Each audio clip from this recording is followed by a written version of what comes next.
அஸ்ஸலாமு அலைக்கும் வரஹ்மத்துல்லாஹி வபரகாத்துஹு. இன்னல் ஹம்துலில்லாஹ் ஸலாத்து வஸ்ஸலாமு அலா ரசூலில்லாஹ் முஹம்மது இப்னு அப்துல்லாஹ் அம்மாபாத். அன்பிற்குரிய சகோதரர்களே, கடந்த சில நாட்களுக்கு முன்பதாக சிலாவத்தை சேர்ந்த சகோதரர் ஃபர்சான் நலீமி அவர்கள் லூத் அலைஹிஸ்ஸலாம் அவர்களின் வரலாறும் ஹதீஸ் மறுப்பும் என்ற தலைப்பிலே ஒரு வீடியோவை வெளியிட்டிருந்தார்.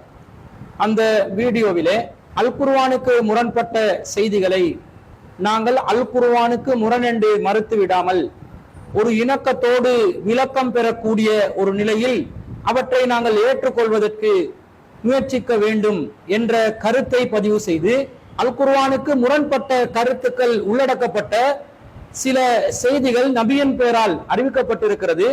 அந்த செய்திகளை நாங்கள் ஏற்றுக்கொள்ள கூடாது என்று சொல்லுவதற்கு அவர் என்ன மறுப்பு தெரிவிக்கிறார் என்று சொன்னால், அந்த ஹதீஸுகளை நாங்கள் முறைப்படி அணுகினால் அவற்றை ஏற்றுக்கொள்ளக்கூடிய விதத்திலே அந்த ஹதீஸுகளுக்கு நாம் விளக்கம் அளிக்கலாம் என்று சொல்லி அவர் தரப்பிலிருந்து ஒரு சில விளக்கங்களை கூறியிருக்கிறார்.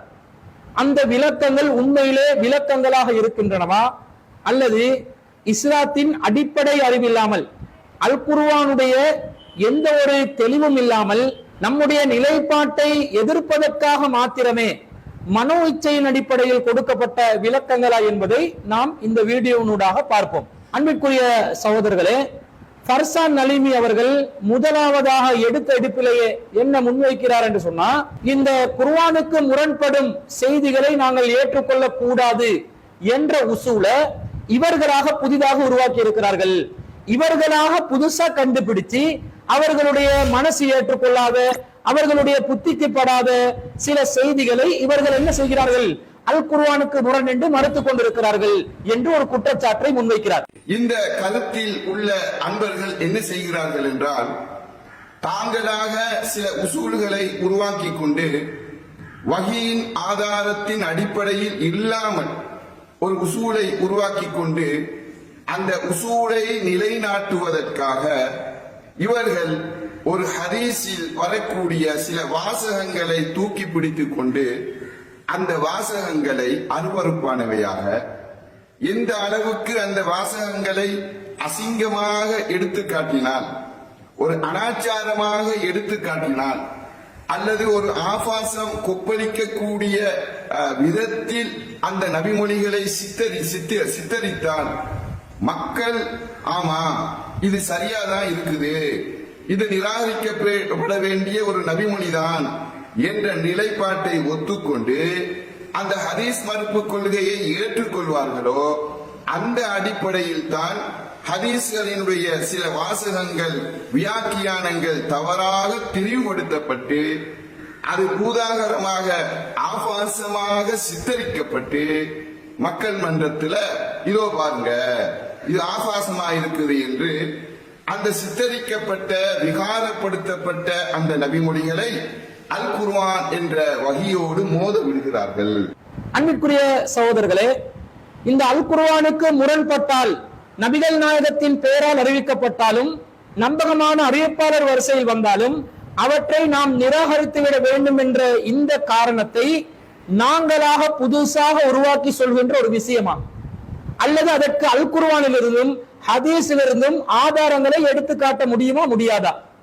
அல்லாஹ் தஆலா திருக்குர்ஆன்ல என்ன சொல்கிறான்? அல்லாஹ்வுடைய வஹியை பற்றி பேசுகிறான். ஒரு செய்தி அல்லாஹ்வுடைய செய்தியாக இருந்தால் அல்லாஹ்விடமிருந்து வந்த செய்தி என்பதை நாங்கள் எதனை வைத்து முடிவு செய்ய வேண்டும் என்பதை அல்லாஹ் நமக்கு தெளிவாக வழிகாட்டுகிறான். திருக்குர்ஆன்ல 4வது அத்தியாயத்துல 82வது வசனத்தில் அல்லாஹ் சொல்லும் பொழுது, அஃபலா யததப்பருனல் குர்ஆன், இந்த குர்ஆனை இவர்கள் சிந்திக்க மாட்டார்களா, வலவ் கான மின் இன்தி கைரில்லாஹி லவஜது ஃபீஹி இக்திலாஃபன் கஸீரா, இது அல்லாஹ் அல்லாதவர்களிடமிருந்து வந்திருந்தால் இதிலே அவர்கள் பல முரண்பாடுகளை கண்டிருப்பார்கள் என்று அல்லாஹ் சொல்லி காட்டுறான். அல்லாஹ்வுடைய வசனத்தை அல்லாஹ் எடுத்துக்காட்டி என்ன சொல்றான் என்று சொன்னா, அல்லாஹ்வுடைய வஹியிலே முரண் வராது. ஒரு செய்தி அல்லாஹ்விடமிருந்து அறிவிக்கப்பட்ட செய்தியா இருந்தா அந்த செய்தியில முன்னுக்கு பின் முரணான செய்திகள் வராது என்று அல்லாஹ் நமக்கு ஒரு அளவுகோலை கற்றுத் தருகிறார்.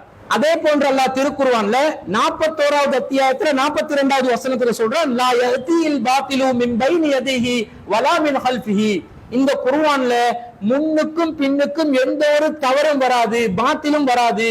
தன்சீலும் மின் ஹக்கீமின் ஹமீத், இது ஹக்கீமான ஞானம் நிறைந்த புகழ் நிறைந்த இறைவனிடமிருந்து அருளப்பட்ட செய்தி என்று அல்லாஹ் சொல்கிறார். அல் குர்ஆனை பொறுத்தவரையில், அல்லாஹ்வுடைய வஹியை பொறுத்தவரையில் முன்னுக்கு பின் எந்த முரண்பாடும் இருக்காது என்று அல்லாஹ் சொல்கிறார். அப்ப வஹிக்கு எதை அல்லாஹ் அளவுகோலாக சொன்னானோ அதை வைத்துதான் அல்லாஹ்வுடைய வஹியாக வெளிப்படக்கூடிய உள்ள முரண்பாடு வரக்கூடாது என்ற கருத்தை நாம் முன்வைக்கிறோம். நபிகள் நாயகம் ஸல்லல்லாஹு அலைஹி வஸல்லம் அவர்கள் ஒரு செய்தியை சொல்வதாக இருந்தால் அவர்கள் மனோ இச்சையின்படி சொல்வார்களா? தான் நினைத்ததை எல்லாம் மார்க்கமாக்கும் அதிகாரம் நபிகள் நாயகத்திற்கு இருக்கிறதா? அப்ப நபிகள் நாயகம் தன்னுடைய மனோ இச்சை பிரகாரம் மார்க்கத்துல எதையும் சொல்ல மாட்டார்கள் என்பதை அல்லாஹ்வே திருக்குர்ஆன்ல 53வது அத்தியாயத்துல 3, 4 ஆகிய வசனங்கள் அல்லாஹ் சொல்றான். வமா யந்திகு அனில் ஹவா, இந்த நபி மனோ இச்சைப்படி பேச மாட்டார்.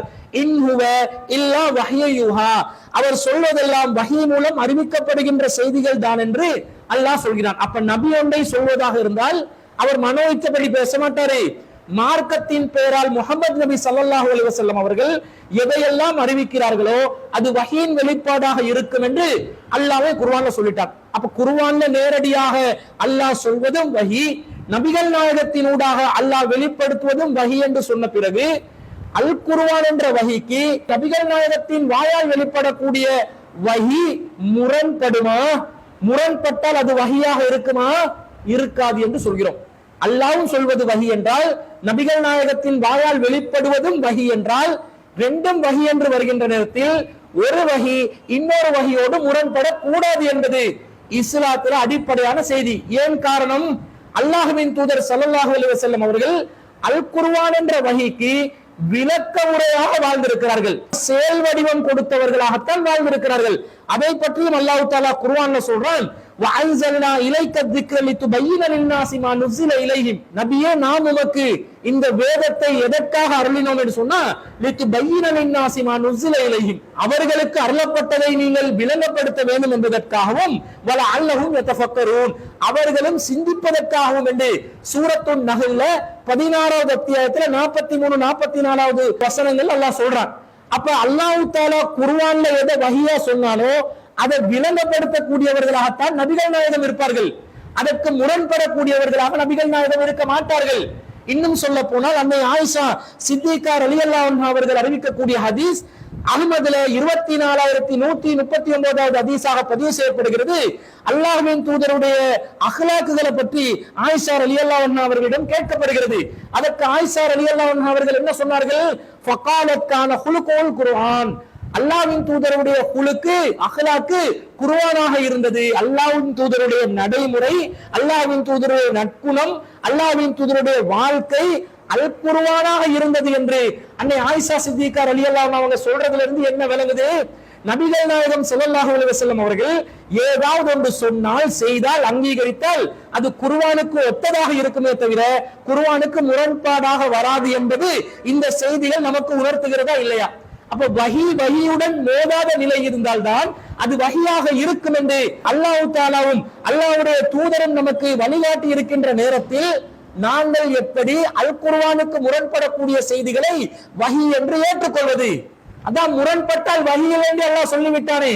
அல்லாஹ்வின் தூதர் முரண்பாடாக நடக்க மாட்டார்கள் என்று அல்லாஹ் தஆலா உத்தரவாதம் தந்து விட்டானே.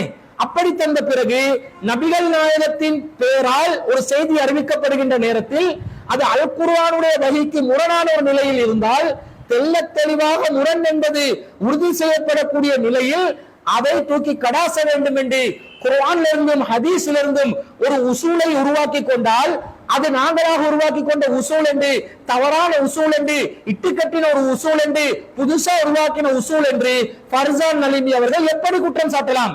இது அல் குர்ஆன்ல இருந்து எடுத்த ஒரு விதி இல்லையா? அல்லாஹ்வின் தூதர் ஸல்லல்லாஹு அலைஹி வஸல்லம் அவர்களுடைய ஹதீஸ்ல இருந்து எடுத்த ஒரு விதி இல்லையா? ரசூல் ஸல்லல்லாஹு அலைஹி வஸல்லம் என்ன சொல்றாங்க?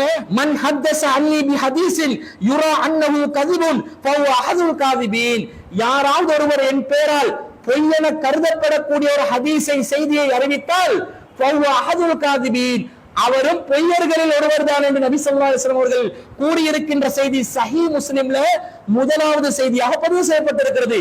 நபிகள் நாயகத்தின் பெயரால் நபிகள் நாயகம் சொன்னதாக அவர்களை தொடர்புபடுத்தி பொய்யாக கருதப்படக்கூடிய, பொய் என்று விளங்குது பார்த்த உடனேயே, இது சாத்தியம் இல்லை, இது நபிகளார் சொல்லி இருக்க மாட்டாங்க, இது பொய்யான செய்தி மாதிரி விளங்கக்கூடிய ஒரு செய்தி வந்தாலே அந்த செய்தியை சொன்னவர் பொய்யர் என்று முடிவெடுங்க. ஏன்னா நான் பொய் சொல்ல மாட்டேன், நபியாகிய அல்லாஹ்வின் தூதராகிய நான் பொய் சொல்ல மாட்டேன் என்ற கருத்தில் நபிகள் நாயகம் ஸல்லல்லாஹு அலைஹி வஸல்லம் அவர்கள் தெளிவாக நமக்கு வழிகாட்டி இருக்கிறார்களா இல்லையா? இது மாத்திரமா அன்பிற்குரிய சகோதரர்களே, அஹ்மதில் வரக்கூடிய 15478வது ஹதீஸ்ல ரசூல் ஸல்லல்லாஹு அலைஹி சொல்றாங்க, வைதா சமயத்துமுல் ஹதீஸ் அன்னி, என்னை தொட்ட ஒரு செய்தியை நீங்கள் செய்மடுக்கிறீர்கள், துன்கிருஹு குலூபுக்கும், அது உங்களுடைய உள்ளம் வெறுக்கிறது, வதன்ஃபிரு அஸ்ஆரும் வ அப்சாருக்கும், உங்களுடைய தோள்களும் முடிகளும் அதை ஏற்றுக்கொள்வதற்கு மறுக்கிறது, வதரவுன அன்னஹு மின்கும் பஈதுன், அந்த செய்தியை விட்டு நான் தூரமான நிலையில் இருப்பதாக நீங்களே கருதுகிறீர்கள் என்று சொன்னால், ஃபஅன அபஅதுக்கும் மின்ஹு, நானே அந்த செய்தியை விட்டு உங்களிடமிருந்து தூரமாகிக் கொள்கிறேன் என்று நபிகள் நாயகம் ஸல்லல்லாஹு அலைஹி வஸல்லம் சொல்றாங்களா இல்லையா? ஒரு செய்தி ரசூல் ஸல்லல்லாஹு அலைஹி வஸல்லம் பேர்ல சொல்லப்படுகிறது, நபிகள் நாயகத்திடமிருந்து மின்னியாக நேரடியாக வந்த செய்தி அல்ல. வைதா சமயத்துமுல் ஹதீஸ அன்னி, என்னை பற்றி ஒருவர் சொல்லுகிறார், என்னுடைய பெயரை பயன்படுத்தி ஒருவர் அறிவிக்கிறார், அப்படி அறிவிக்கின்ற நேரத்தில் அதை உங்களுடைய உள்ளம் ஏற்றுக்கொள்ளவில்லை, உங்களுடைய தோள்கள் ஏற்றுக்கொள்ளவில்லை, உங்களுடைய முடிகள் ஏற்றுக்கொள்ளவில்லை என்றால் என்ன அர்த்தம்? அந்த செய்தி ஏற்றுக்கொள்ளக்கூடிய தரத்தில் இல்லை. வதரவுன அன்னஹு மின்கும் பஈதுன், நீங்களே விளங்குறீங்க இந்த செய்தியை நான் சொல்லி இருக்க மாட்டேன், இந்த செய்தியை விட்டு நான் தூரமானவன் என்று நீங்களே கருதக்கூடிய நிலையில் இருந்தால் உண்மையிலே நான் அதை சொல்லி இருப்பேனா? நீங்களே வேணான்னு சொல்றீங்க, அப்ப வஹீல் அது வருமா? அப்ப அல்லாஹ் அதை சொல்லி இருப்பானா? அல்லாஹ்வுடைய தூண்டுதல்ல நான் அதை சொல்லி இருப்பேனா? நான் அந்த செய்தியை விட்டு தூரமானவன் என்று சொன்னது யார்? அல்லாஹ்வின் தூதர் ஸல்லல்லாஹு அலைஹி வஸல்லம் அவர்கள் இல்லையா? இதெல்லாம் இட்டு கட்டப்பட்ட செய்திகளா? இதெல்லாம் இல்லாத செய்திகளா? இதெல்லாம் அறிஞர் பீதி அவர்கள் புதுசா உருவாக்கி சொன்ன செய்திகளா, அல்லது நாம் புதுசா உருவாக்கி சொல்கின்ற செய்திகளா? குர்ஆனிலும் ஹதீஸிலும் இருக்கின்ற செய்திகள் உங்களுக்கு ஏற்றுக்கொள்ள முடியாது என்றால் நீங்கள் இந்த செய்திகளை மறுக்கிறீர்கள் என்ற அர்த்தம். உள்ள செய்திகளை வைத்து நபிகள் நாயகம் ஸல்லல்லாஹு அலைஹி வஸல்லம் அவர்களுடைய பொன்மொழிகள் ரசூலுல்லாஹ் சொன்னதா இல்லையா என்று ஏற்றுக்கொள்வதற்குரிய உசூலாக குர்ஆன் நமக்கு ஒரு உசூலை கற்றுத் தருகிறது, ஹதீஸ் ஒரு உசூலை நமக்கு கற்றுத் தருகிறது என்று சொன்னால், அந்த உசூலை வைத்து நாங்கள் ஒரு முடிவெடுத்தால் அது தவறு என்று நீங்கள் எப்படி சொல்லலாம்? ஏனைய உசூல்கள் எல்லாம் எப்படி நீங்க உருவாக்கி கொண்டீங்க? குர்ஆன் ஹதீஸ்ல இருந்து உருவாக்கி கொண்டீங்க. குர்ஆன் ஹதீஸ் சொல்லக்கூடிய அடிப்படையில் ஒரு உசூல் உருவாக்குவதற்குரிய வாய்ப்பு அல் குர்ஆன் நமக்கு தந்திருக்கின்ற நேரத்தில், ஹதீஸ் நமக்கு தந்திருக்கின்ற நேரத்தில், இந்த அடிப்படையில் தான் முன் சென்ற அறிஞர்களும் குர்ஆனுக்கு முரண்பட்டால் அறிவிப்பாளர் நம்பகமானவர்களாக இருந்தாலும் குறித்த செய்திகள் குர்ஆனுக்கு முரண்படுவதனால் மறுக்க வேண்டும் என்று அறிவித்திருக்கிறார்கள் என்றால் இந்த குர்ஆன் வசனங்கள் ஹதீஸ் அடிப்படையில் அவர்கள் சொல்லி இருக்கிறார்களா இல்லையா? அப்ப நாங்களா புதுசா உருவாக்கின செய்தியா நீங்க எப்படி சொல்லுவீங்க? அறிஞர்களே சொல்லாவிட்டாலும் குர்ஆன் ஹதீஸ்ல இருந்து இப்ப நாங்க இந்த வசனங்கள் ஆதாரம் காட்டி சொல்றோம் என்று வைத்துக் கொள்வோம். அப்படி இருந்தால் நீங்க ஏற்றுக்கொள்ள மாட்டீங்களா? அல்லாஹ்வின் தூதர் சொன்ன இந்த அஹ்மதுடைய செய்தியை ஆதாரம் காட்டி அல்லாஹ்வின் தூதருடைய பெயரால் ஒன்று அறிவிக்கப்படுகிறது, அறிவிப்பாளர்கள் நல்லவர்களாகத்தான் இருக்கிறார்கள், ஆனால் இந்த செய்தி கருத்து குழப்பமா இருக்குது, அதனுடைய மத்திரை நாங்கள் கவனிக்க வேண்டும் என்று இப்ப நாங்க சொல்றதாகவே வைத்துக் கொள்வோம். ஏற்றுக்கொள்ள மாட்டீங்களா? அப்ப வஹீயின் வெளிப்பாட்டை எப்படி நாங்கள் அறிந்து கொள்ள வேண்டும் என்பதற்கு குர்ஆன் ஹதீஸிலிருந்து நமக்கு ஆதாரம் இருக்கின்ற நேரத்தில் அந்த உசூல் இப்ப புதுசா உருவாக்கினாலும் அதை தவறு என்று சொல்வதற்குரிய தார்மீக உரிமை உங்களுக்கு கிடையாது. ஆனால் இது புதிதாக சொல்லப்பட்ட ஒன்றா? இது ஏற்கனவே பல நூற்றாண்டுகளுக்கு முன்பதாக ஹதீஸ்களை உசூல்கள் தொகுக்கப்படுகின்ற காலகட்டங்களிலேயே இந்த செய்திகள் சொல்லப்பட்டிருக்கிறதா இல்லையா? அறிஞர்கள் இதை முன்கூட்டியே சொல்லி இருக்கிறார்களா இல்லையா? இமாம் ஷாஃபிஈ ரஹ்மத்துல்லாஹி அலைஹி அவர்கள் என்ன சொல்கிறார்கள்? அல் மஸ்அலத்துல் ஹாமிஸத்து ஹபருல் வாஹிதி இதா தகாமலத் ஷுரூத் ஸிஹ்ஹத்திஹி அல் யஜிபு அர்லுஹு அலல் கிதாப். இமாம் ஷாஃபி ரஹ்மத்துல்லாஹி அவர்களிடம் ஒரு கேள்வி கேட்கப்படுகிறது, ஒரு ஹதீஸ் சஹீஹானதற்கு உரிய நிபந்தனைகள் முழுமைப்படுத்தப்பட்டால் அது குர்ஆனோடு ஒப்பிட்டு பார்க்க வேண்டிய அவசியம் இருக்கிறதா என்று கேட்கின்ற நேரத்தில் அவர் சொல்கிறார், கால ஷாஃபி ரலியல்லாஹு அன்ஹு லா யஜிபு லிஅன்னஹு லா ததகாமலு ஷுரூத்துஹு இல்லா கைரு முஹாலிஃபின் லில் கிதாப். அவசியப்படாது, காரணம் அல் குர்ஆனுக்கு முரண்படாமல் இருந்தால்தான் ஒரு ஹதீஸ் சரியாகுவதற்கான நிபந்தனைகளே முழுமை பெறும் என்று இமாம் ஷாஃபி ரஹ்மத்துல்லாஹி அலைஹி அவர்கள் அல் மஹ்சூல்ல சொல்லி இருக்கிறாங்களா இல்லையா? இது நாங்க புதுசா சொன்னதா? ஏற்கனவே அறிஞர்கள் கிதாபுகள்ல சொல்லி இருக்கின்ற விஷயங்களா இல்லையா? இந்த சொன்ன வாசகங்கள் அறிஞர்கள் சொல்லாத வாசகங்கள் என்று சொல்ல வருகிறீர்களா? சொல்லி இருக்கிறார்கள். மேலும் இமாம் குர்துபி ரஹ்மத்துல்லாஹி அலைஹி அவர்களுடைய ஒரு கூற்று பதிவு செய்யப்படுகிறது, வல் ஹபரு இதா கான முஹாலிஃப லி கிதாபில்லாஹி தஆலா லா யஜூஸுல் அமலு பிஹி. ஒரு செய்தி அல்லாஹ்வுடைய வேதத்திற்கு முரணாக வந்தால் அதனை வைத்து அமல் செய்வதற்கு எந்த ஒரு அதிகாரமும் இல்லை, அது ஏற்றுக்கொள்ளப்படாது என்று இமாம் குர்துபி ரஹ்மத்துல்லாஹி அலைஹி அவர்கள் சொல்லி இருக்கின்ற செய்தி தஃசீருல் குர்துபியில் வந்திருக்கிறதா இல்லையா? அதே போன்று இமாம் ஜுர்ஜானி அவர்கள் என்ன சொல்கிறார்கள்? அல் ஹதீசு ஸஹீஹு, சஹீஹான ஹதீஸ் என்பது என்னவென்று சொன்னால் மா சலிம லஃப்லுஹு மின் ருகாகத்தின், அதனுடைய வார்த்தைகள்ல மட்டகரமான கருத்து இருக்கக்கூடாது. வ மஅனாஹு மின் முகாலஃபத்தி ஆயா, அது குர்ஆனுடைய வசனத்துக்கு மாற்றமா இருக்கக்கூடாது என்ற கருத்தை சொல்லி இருக்கிறார்களா இல்லையா? இந்த கருத்து அத்தாரிஃபாத்துல இருக்குதா இல்லையா? அப்ப இமாம்கள் இதற்கு முன்னால் சொல்லாத ஒரு கருத்தை தான் அறிஞர் பிஜி அவர்களும் நாங்களும் சொல்லி வருகிறோமா?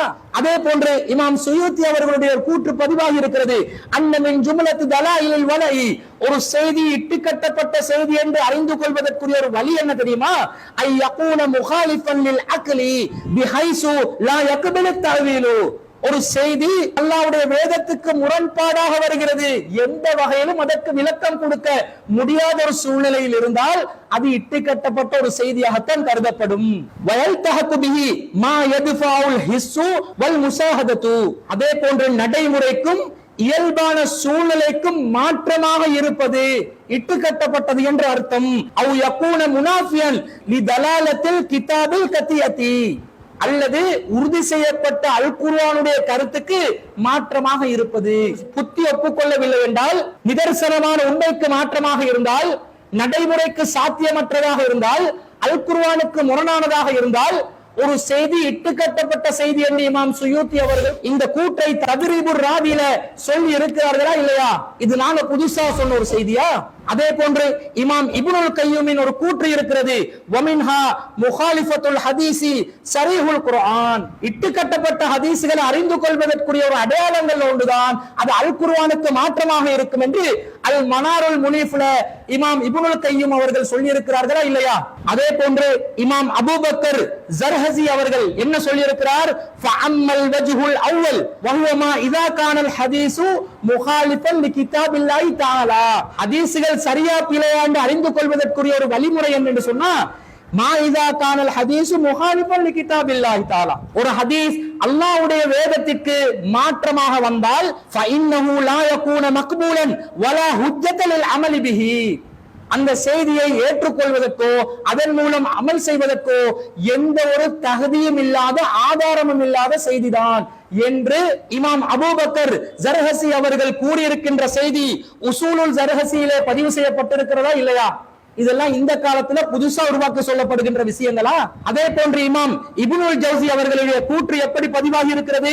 வகாலல் இப்னு ஜௌசியு, இப்னு ஜௌசி அவர்கள் அறிவிக்கிறார்கள், மா அஹ்ஸனு கௌலுல் காயிலி, ஒரு சொல் சொல்பவருடைய மிக அழகான சொல் எது தெரியுமா? இதா ராயித்தல் ஹதீஸ யுதாயினுல் மஅகூல, சிந்தனைக்கு மாற்றமாக இருப்பது, அவ் யுகாலிஃபுல் மன்கூல, அல்லது பதிவு செய்யப்பட்ட செய்திக்கு மாற்றமாக இருப்பது, அவ் யுனாக்கிலுல் உசூல, அல்லது உசூலுக்கு அடிப்படைக்கு மாற்றமாக இருப்பது, ஃபாலம் அன்னஹு மௌலூ, அறிந்து கொள்ளுங்கள் அது இட்டுக்கட்டப்பட்ட செய்திதான் என்று இமாம் இப்னுல் ஜௌசி அவர்கள் கூறியிருக்கிறார்களா இல்லையா? தத்ரீபுர் ராவியில இது தெளிவாக பதிவு செய்யப்பட்டிருக்கிறது. அதே போன்று அர் ரபியு பின் ஹுசைமின் என்பவர் அறிவிக்கிறார். என்ன அறிவிக்கிறார்? இன்ன மினல் ஹதீஸி ஹதீஸன் லஹு லவ்உன் கலவ்இன் நாரி, சில ஹதீஸ்கள் இருக்கின்றன பகலின் ஒளியை போன்று அது பிரகாசித்துக் கொண்டு இருக்கும். நாரிஃபுஹு பிஹி, அதை நாங்கள் பார்க்கும் பொழுதே தெளிவாக அறிந்து கொள்ளலாம். வ அன்ன மினல் ஹதீஸி ஹதீஸன், இன்னும் சில ஹதீஸ்கள் இருக்கிறது லஹு லுலுமத்துன் கலுலுமத்தில் லைலி, அதிலே இரவின் இருள்களை போன்று இருள் நிறைந்திருக்கின்றன. நாரிஃபுஹு பிஹா, அதை பார்த்தவுடனே நமக்கு அறிந்து கொள்ள முடியும் என்று அர் ரபியு பின் ஹுசைமின் என்பவர் அறிவித்திருக்கிறாரா இல்லையா? இப்படி ஏராளமான அறிஞர்கள் உசூலை எப்படி தொகுத்திருக்கிறாங்க என்று சொன்னா, ஹதீஸ் என்பது சஹி என்று ஆகுவதற்கு மிக முக்கியமான நிபந்தனையாக அல் குர்ஆனுடைய அடிப்படை கருத்துக்கு முரணாக இருக்கக்கூடாது, சிந்தனைக்கு மாற்றமாக இருக்கக்கூடாது, நடைமுறை சாத்தியத்துக்கு மாற்றமாக இருக்கக்கூடாது, நிதர்சன உண்மைக்கு மாற்றமாக இருக்கக்கூடாது, இருள் நிறைந்ததாக இருக்கக்கூடாது, பளிச்சென்று தெரியக்கூடிய பொய் இருப்பதாக இருக்கக்கூடாது என்று தெளிவாக இமாம்கள் உசூல்களை தொகுத்து இருக்கிறார்களா இல்லையா? அப்ப இதெல்லாம் நாங்க புதுசா 2024 ஆண்டுல உருவாக்கி சொல்ற உசூல்களா? ஏற்கனவே இந்த உசூல்கள் சொல்லப்பட்டதா இல்லையா? அப்ப இதெல்லாம் உங்களுக்கு தெரியாதா அல்லது தெரியாததை போன்று நடிக்கிறீர்களா? உலமாக்கள் என்று உங்களை மார்த்தட்டி கொண்டு இருக்கிறீர்கள், மக்கள் மத்தியிலே மார்க்க அறிஞர்கள் என்று உங்களை தம்பட்டம் அடித்து உங்களுடைய பேர் புகழ்கள் நிலை பெறணும் என்பதற்காக அலைந்து திரிகிறீர்கள். உங்களுக்கு இந்த செய்திகள் அறிஞர்கள் சொல்லப்பட்டிருப்பது உண்மை என்று தெரியுமா தெரியாதா? ஏன் மக்களிடமிருந்து மார்க்கத்தை மறைக்கிறீர்கள்? இந்த செய்திகள் எல்லாம் கிதாபுகள்ல பதிவு செய்யப்பட்ட செய்திகளா அல்லது அறிஞர் பிஜே அவர்கள் தற்காலத்துல புதுசா இட்டுக்கட்டி சொன்ன செய்திகளா அல்லது நாங்கள் தற்காலத்தில் புதுசாக இட்டுக்கட்டி சொல்லக்கூடிய செய்திகளா? என்னமோ புத்திக்கு வராததெல்லாம் தட்டுறாங்க, புத்திக்கு வராதெல்லாம் தட்டுறாங்கன்னு நம்மளே குறை சொல்றீங்களே, இந்த அறிஞர்களை நீங்க குறை சொல்லுவீங்களா? இந்த அறிஞர்களை வந்து நீங்க முத்தசிலாக்கள் என்று சொல்லுவீங்களா? இந்த அறிஞர்களை ஹவாரிஜிகள் என்று நீங்க அறிவிப்பீங்களா? ஒன்னும் தேடல் இல்ல. தேடல் இருந்தாலும் தெரிந்து கொண்டு பொதுமக்களை திசை திருப்புவதற்காக, பொதுமக்களுக்கு தவறான ஒரு மார்க்கத்தை கொடுப்பதற்காக, பொதுமக்களை ஏமாற்றுவதற்காக ஆளுங்கள் என்ற போர்வையில் நீங்கள் மக்களை ஏமாற்றி நாடகமாடிக்கொண்டிருக்கிறீர்கள். அல்லாஹ்வை பயந்து கொள்ள வேண்டும். உள்ளதை உள்ளபடி சொல்வதுதான் இல்ம் என்பது மார்க்க அறிவு அழைப்பாளர்களுக்குரிய அழகு. நீங்கள் உள்ளதை மறைக்கிறீர்கள், இல்லாததை இட்டுக்கட்டி சொல்கிறீர்கள். உள்ளதை உள்ளபடி சொல்லக்கூடியவர்களை நீங்கள் மட்டம் தட்டுகிறீர்கள், அவர்கள் பொய் சொல்வதாக நீங்கள் இட்டுக்கட்டுகிறீர்கள். இப்படியெல்லாம் மார்க்கத்தை திசை திருப்பிக் கொண்டிருக்கக்கூடிய நீங்கள் புதுசா நாங்க உசூல உருவாக்கினதாக எப்படி உங்களுடைய வாய்களால் பச்சையாக பொய் சொல்ல முடிகிறது? நீங்கள் அல்லாஹ்வை பயந்து கொள்ள வேண்டும். புதுசா உருவாக்கின மார்க்கம் இல்ல. இப்ப இந்த உசூல் எல்லாமே இல்லைன்னு வைங்களேங்க. புதுசா ஒரு செய்தியை ஒருத்தர் பார்க்கிறார். உதாரணமாக சஹீஹ் முஸ்லிமிலே வரக்கூடிய 5344வது செய்தி எப்படி வருது? நபிகள் நாயகம் ஸல்லல்லாஹு அலைஹி வஸல்லம் அவர்கள் சொன்னதாக அபூ மூஸா ரலியல்லாஹு அன்ஹு அவர்கள் அறிவிக்கக்கூடிய செய்தி. قال يجيء يوم القيامة ناس من المسلمين بذنوب أمثال الجبال. மலைகள் அளவுக்கு பாவங்களை செய்து கொள்ளக்கூடிய முஸ்லிம்களில் ஒரு சாரார் மறுமை நாளில் அல்லாஹ்விடத்தில் வருவார்கள். அந்த நேரத்தில் அவர்களை அல்லாஹ் மன்னித்து விடுவான். அந்த முஸ்லிம்களுடைய பாவத்தை, மலைகள் அளவு பாவம் செய்து கொள்வார்களே, அந்த முஸ்லிம்களுடைய பாவத்தை யூதர்கள் மீதும் நசாராக்கள் மீதும் அல்லாஹ் சுமத்தி விடுவான் என்று ஆதாரப்பூர்வமாக வரக்கூடிய ஒரு செய்தி சஹீஹ் முஸ்லிமில் 5344வது செய்தியாக பதிவாகி இருக்கிறது. இதை நீங்கள் ஏற்றுக்கொள்வீர்களா? முஸ்லிம்கள்ல ஒரு சாரார் மறுமையில பாவம் செஞ்சு போவாங்களா மலைகள் அளவுக்கு? அல்லாஹ் தஆலா முஸ்லிம்களுடைய பாவத்தை மன்னிச்சு மலைகள் அளவுக்குள்ள பாவங்கள் எல்லாத்தையும் எடுத்து யூதர்களுடைய தலையிலும் நசாராக்களுடைய தலைகளிலும் வைப்பான் என்று செய்தி வருகிறது. இது இஸ்லாத்துடைய அடிப்படைக்கு மாற்றமான ஒரு செய்தியா இல்லையா? அல்லாஹ் தஆலா திருக்குர்ஆன்ல என்ன சொல்றான்? வலா தஸிரு வாஸிரத்துன் விஸ்ர உக்ரா. ஒருவருடைய சுமையை இன்னொருவர் சுமக்க மாட்டார் என்று அல்லாஹ் தெளிவா டிக்ளேர் பண்றான். ஓரிரு இடங்கள் அல்ல. 6வது அத்தியாயத்துல 164வது வசனம், 17வது அத்தியாயத்துல 15வது வசனம், 35வது அத்தியாயத்துல 18வது வசனம், 39வது அத்தியாயத்துல 7வது வசனம், 53வது அத்தியாயத்துல 38வது வசனம். ஒருவர் சுமையை இன்னொருவர் சுமக்க மாட்டார் என்று அல்லாஹ் பட்டியல் போட்டு வசனங்கள்ல சொல்ல, இது இஸ்லாத்துடைய அடிப்படை கான்செப்டா இருக்க. இன்னும் சொல்ல போனால் கிறிஸ்தவர்களுடைய மத நம்பிக்கையிலிருந்து இஸ்லாம் வேறுபடுவதற்கான அடிப்படையான ஒரு கிரைட்டீரியாவாக இந்த நிலைப்பாடு இருக்கும் பொழுது, யூதன் செய்யற தவறுக்கு அவன் தண்டனை அனுபவிக்கலாம், கிறிஸ்தவன் செய்யற தவறுக்கு அவன் தண்டனை அனுபவிக்கலாம். முஸ்லிம் செஞ்ச பாவத்தை அல்லாஹ் யூதண்ட தலையில வைப்பானா? இதுதான் அல்லாஹ்வுடைய நீதியாக நீங்கள் பார்க்கிறீர்களா? அல்லாஹ் இந்த மாதிரி அநீதி செய்வானா? அல்லாஹ் பாதுகாக்க வேண்டும். அல்லாஹ் ஒருபோதும் எந்த ஒரு அடியானுக்கும் அநீதி இழைக்க மாட்டான். அல்லாஹ் தனது அடியார்களுக்கு அநீதி இழைப்பவன் இல்லை என்று அல்லாஹ் சொல்கிறான். அடுத்தவன் செஞ்ச பாவத்தை இன்னொருத்தண்ட தலையில அல்லாஹ் தூக்கி போடுவான் என்று இந்த செய்தி கட்டுக்கதை சொல்கிறது. இதை நீங்கள் ஏற்றுக்கொள்ள போகிறீர்களா இல்லையா? இதை நீங்கள் ஏற்றுக்கொண்டால் திருக்குர்ஆன்ல மொத்த 5 வசனத்தை நீங்க மறுக்கிறீங்கன்னு அர்த்தம். விளக்கம் சொல்லுங்களே, இதுக்கு தஅவீல் பண்ணுங்களே, இதுக்கு நீங்க உங்களுடைய அந்த ஜம்மு பண்ணி முரண்பாட்டை நீக்கக்கூடிய ஒரு விளக்கத்தை, அழகான நிம்மதியை தரக்கூடிய, ஆறுதல் தரக்கூடிய ஒரு விளக்கத்தை சொல்லுங்க ஃபர்சான் நலிமி அவர்களே. உங்களால் சொல்ல முடியுமா? ஃபர்சான் நலிமியை சார்ந்த சலப்புகளுக்கு சொல்ல முடியுமா? தெளிவா விளங்குது. மார்க்கத்துல ஒரு அடிப்படையான லா இலாஹ இல்லல்லாஹ் முஹம்மது ரசூலுல்லாஹ் சரளமாக புரிந்த ஒருத்தனுக்கும் தெரியும், இஸ்லாத்துல அடுத்தவண்ட பாவத்தை சுமக்கிறதுக்கு தேவையில்லை, இஸ்லாம் அப்படி நிர்பந்திக்கல, இஸ்லாம் அப்படி அநீதியாக சொல்லாது என்றது எல்கேஜி நாலேஜ். அதுக்கு மாற்றமா செய்தி வருது. நபியின் பேரா அறிவிக்கப்படுகிறது. அறிவிப்பாளர் நம்பகமானவர்கள். நம்பகமானவர்கள் என்பதனால அல்லாஹ்வுடைய வஹீக்கு மாற்றமாக ஒருவன் சுமையை இன்னொருவன் சுமக்க மாட்டான் என்ற வஹீக்கு மாற்றமாக முகமது நபி சொல்லி இருப்பார்களா என்ற அடிப்படையான அறிவு கூட விளங்காம இந்த செய்தியை நீங்க ஏற்றுக்கொள்ள போறீங்களா? ஏற்றுக்கொள்வதாக நீங்கள் அறிவித்தால் நீங்கள் எல்லாம் குர்ஆன் மறுப்பாளர்கள் என்பதுல எல்முனை அளவும் சந்தேகம் இல்லை. அப்ப இப்படி செய்திகள் வந்தா என்ன செய்வது? மொத்தமாவே ஹதீஸ்களை நாங்க வேணாம் சொன்ன மாதிரி ஒரு சமூகத்துல தோற்றம் காட்டுறது, பொய்யாக ஒரு இட்டுக்கட்டி ஒரு எண்ணத்தை உருவாக்குவது, அந்த எண்ண ஓட்டத்தை மக்கள் மத்தியிலே பதிவு செய்வது. அல்லாஹ்வை பயந்து கொள்ள வேண்டும். வரம்பு மீறி செல்கிறீர்கள். உங்களுடைய நிலைப்பாடுகள் மிக மிக தவறானது, மோசமானது. அல் குர்ஆனை மறுக்கக்கூடிய, அல்லாஹ் மீது இட்டு கட்டக்கூடிய, நபிகளாரை கேவலப்படுத்தக்கூடிய ஒரு கூட்டமாக நீங்கள் இருப்பதை இதன் மூலம் நமக்கு தெளிவாக தெரிகிறது. அடுத்ததாக அன்பிற்குரிய சகோதரர்களே, ஃபர்சான் நலிமி அவர்கள் என்ன சொல்கிறார் தெரியுமா? இவங்க ஹதீஸ்களை மறுக்கிறதுக்கு ஆபாசம் என்று ஒன்றை கொண்டு வருவாங்க. அந்த ஆபாசம் என்றது இவங்களா உருவாக்குறது, இவங்களுக்கு விளங்காததுனால இவங்களா அதை ஆபாசமாக என்ன செய்வாங்க, எடுத்து காட்டுவாங்க. இவர்களுடைய இந்த கூட்டில இவர்கள் உண்மையாளர்களாக இருந்தால் குர்ஆன்ல சில வசனங்களை பார்க்கும் பொழுதும் ஆபாசத்தை தூண்டுற மாதிரி, ஆபாசத்தை கொப்பளிக்கிற மாதிரி வசனங்கள் இருக்கிறதா இல்லையா என்று கேட்கிறார்.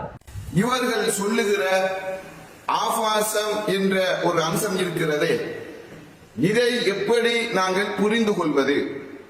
ஆபாசம் என்ற அளவுகோலை வைத்து இவர்கள் மறுத்த ஹதீஸர் ஏராளம். அந்த ஹதீஸர் ஒவ்வொன்றும் சரியான முறையில் அணுகப்பட்டால் அவை மறுக்கப்பட வேண்டிய தேவை கிடையாது. அப்ப இவர்களுடைய பார்வையில், இவர்களுடைய வாத பிரகாரம் ஹதீஸ்களை அணுகுகின்ற ஒருவர் அவர்களுடைய கூற்றில் உண்மையாளர்களாக அவர்கள் இருந்தால், திருமறை குர்ஆன் என்ற வகை இருக்கிறதே, அதிலும் சில வசனங்களை இவர்கள் நிராகரிக்க வேண்டி வரும். ஏன்? அந்த வசனங்களையும் இவர்களுடைய கொள்கை பிரகாரம் ஆபாசமாக, அசிங்கமாக ஒருவரினால் சித்தரிக்க முடியும்.